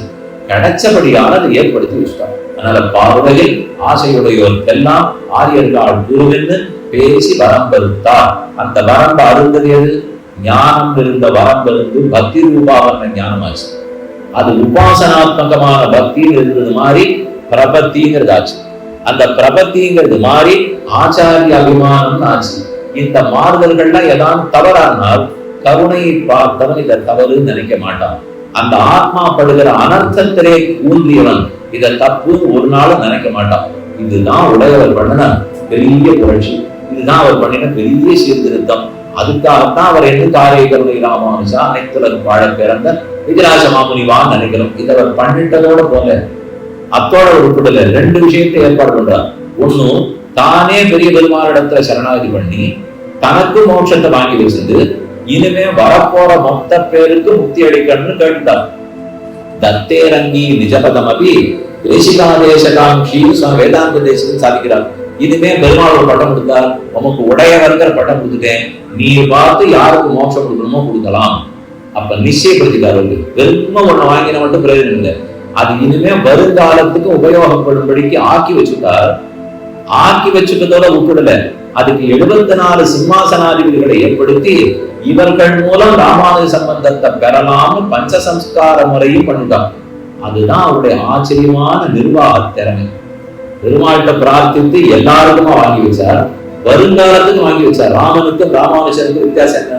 தற்காலத்துல அயோத்தியில் இருக்கிறவாழ மோட்சத்துக்கு கிடைச்சிருந்தா ராமன், பிற்காலத்திலையும் உலகத்துல எங்க இருக்கிறவாளுக்கும் மோட்சம் வாங்கி கொடுத்தார் ராமானுஜன். எம்பெருமான் பண்ணது தற்காலத்தவர்கள் அழைச்சிட்டு போனார், எம்பெருமானார் பண்ணது பிற்காலத்தவர்களுக்காக சொத்து வாங்கி வச்சுட்டு போனார். நத்தாதை சொம்புதல்வர் தம்மதன்னோ தாயமுறைதான் இந்த வரங்கள் திரிதிருநீ என்று எந்த எதிராசன் கீர்ந்த வரம். மணவனவர்கள் ஆர்த்தி பிரபந்தத்தினுடைய கடைசியில பாடுறார். பெருமானார் கேட்கிறார், அடியனுக்கு மோட்சம் வேணும்னு கர்க்கத்திரை விண்ணப்பம் பண்ணிட்டார். பங்குருத்திர தண்ணி பெருமாள் தந்தோம்னு சொல்லிட்டார். முதல்ல பெரிய விராட்டியார் இடத்துல சரணாகதி, பகவன் நாராயண அபிமதானுரூப ஸ்வரூப ரூப குண விபவ ஐஸ்வர்ய சீலா ஜனவதிகா அதிசய அசங்கேய கல்யாண மனகணாம் பத்மநாலயாம் பகவதீம் ஸ்ரீயம் தேவி நித்யான வாயினீம் நிரவத்யா தேவதேவி விமஷி மகரதன் மாதம் அஸ்மன் மாதம் அசரண்ய சரண்யா அனன்ய சரணா உன் திருவடிகளையே பற்றினேன் ஸ்ரீரங்கநாச்சியாரை பற்றினார். அஸ்துதே, நீர் கேட்டதெல்லாம் கிடைக்கட்டும்னு தாயார் சொன்னார். பெருமானிடத்துல போனார். சீவன் நாராயணா தொற்பாதார விந்தை படம் சரணமாக பிரபந்தே, அவர் திருவடியை பற்றினார். என்ன வேணும்னு கேட்கார். நித்தகிங்கரோ பவானி பரபக்தி பரஞான பரபக்தெய்க சுபாவம் மாம் குருஷ்வ, எப்போதும் கைங்கரியம் தொடரும்படி ஆகணும். வாங்கினார். கொடுத்தோம் என்னால் அது போராது, நம் சம்பந்திகள் அடைவதும் பெற்றுக் கொடுக்க வேண்டும். என்னைக்கு இருக்கிறவரும் வாங்கணும்னார். கொடுத்தோம் தந்தோம், நீ கேட்டதெல்லாத்தையும் கொடுத்தோம். இதுக்கு அவ்வளவு என்ன பண்ணிட்டாருன்னா, ஏனகேனா பிரகாரேன துவயபக்தார்த்தம், ஏதோ ஒரு இடத்துல துவயத்தை சொல்லி சரணாகதியும் பண்ணிருந்து பாக்கி உள்ள காலம் நான் எங்க இருக்கணும்னு உடையவர் கேட்கிறார். அத்தரை ஸ்ரீரங்கே சுகமாஸ்வ துவயம் அர்த்தானுசந்தாமின ச யாவத் சரீரபாரம் அத்தரை ஸ்ரீரங்கே சுகமாஸ்வ, இந்த சரீரம் இருக்கிற வரைக்கும் துவயத்தையும் துவயார்த்தத்தையும் நினைத்துக் கொண்டு திருவரங்கத்திலேயே இரும். இதைத்தான் மணவாளர்கள் இந்த அரங்கத்து இனிதிருநீ, இந்த ஸ்ரீரங்கத்திலே இரு என்று எந்த எதிராசக்தி இந்த வரம் சிந்த செய்யில். நல்ல தந்தை அப்பாவுடைய சொத்து பிள்ளேன்னு ஒத்துட்டா அவனுக்கு போய் சேருமா? நத்தாதை சொம்புதல்ல தன்னதன்னோ, எதிராஜர் வாங்கி வச்ச சொத்து நம்ம எல்லாருக்கும் அது பயன்படும். அதனால தன் காலத்துல மட்டுமல்ல வருங்காலத்தில் கொடுத்தாங்க. ஆனா வருங்காலத்தில் அவர் இருக்க மாட்டாரு. அதுக்காகத்தான் 74 சித்தாந்தங்களை ஏற்படுத்தி வைத்து அவர்கள் மூலம் உடவர் திருவிடைய பத்தலாம்னு சொல்லி ரகசியார்த்தங்களை இன்னி வரைக்கும் நமக்காக ஆக்கி கொடுத்தார். இது உடையவர் செய்த ஆன்மீக சீர்திருத்தம் அப்படிங்கிறதோட வச்சுக்கோம். ஒரு சில அர்த்தங்களை மட்டும் சொல்ல முடிஞ்ச அளவுக்கு விண்ணப்பம் பண்ணேன். இது இத்தனையும் பிடிச்சதோ இல்லையோ 3 பேர் கண்ணுக்கு நேரம் தான். அவ என்ன செய்திருக்காங்கிறது இப்ப தெளிவாயிடுச்சு. இதுமே எப்ப சேவிச்சா அவளை சேவித்தால் இந்த விஷயம் தெரிஞ்சதோ இல்லையோ, அவர்கள் திருவடிகள பக்தி இருந்ததுன்னா தானே அந்த அனுகிரகம் கிடைக்கும்.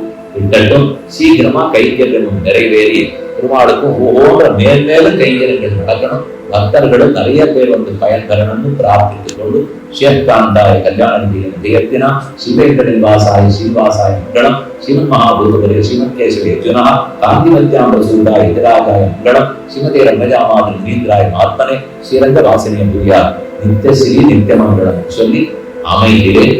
ஒரு சில விண்ணப்பங்கள், ஒரு சில அறிவிப்பு மட்டும் பண்றேன்.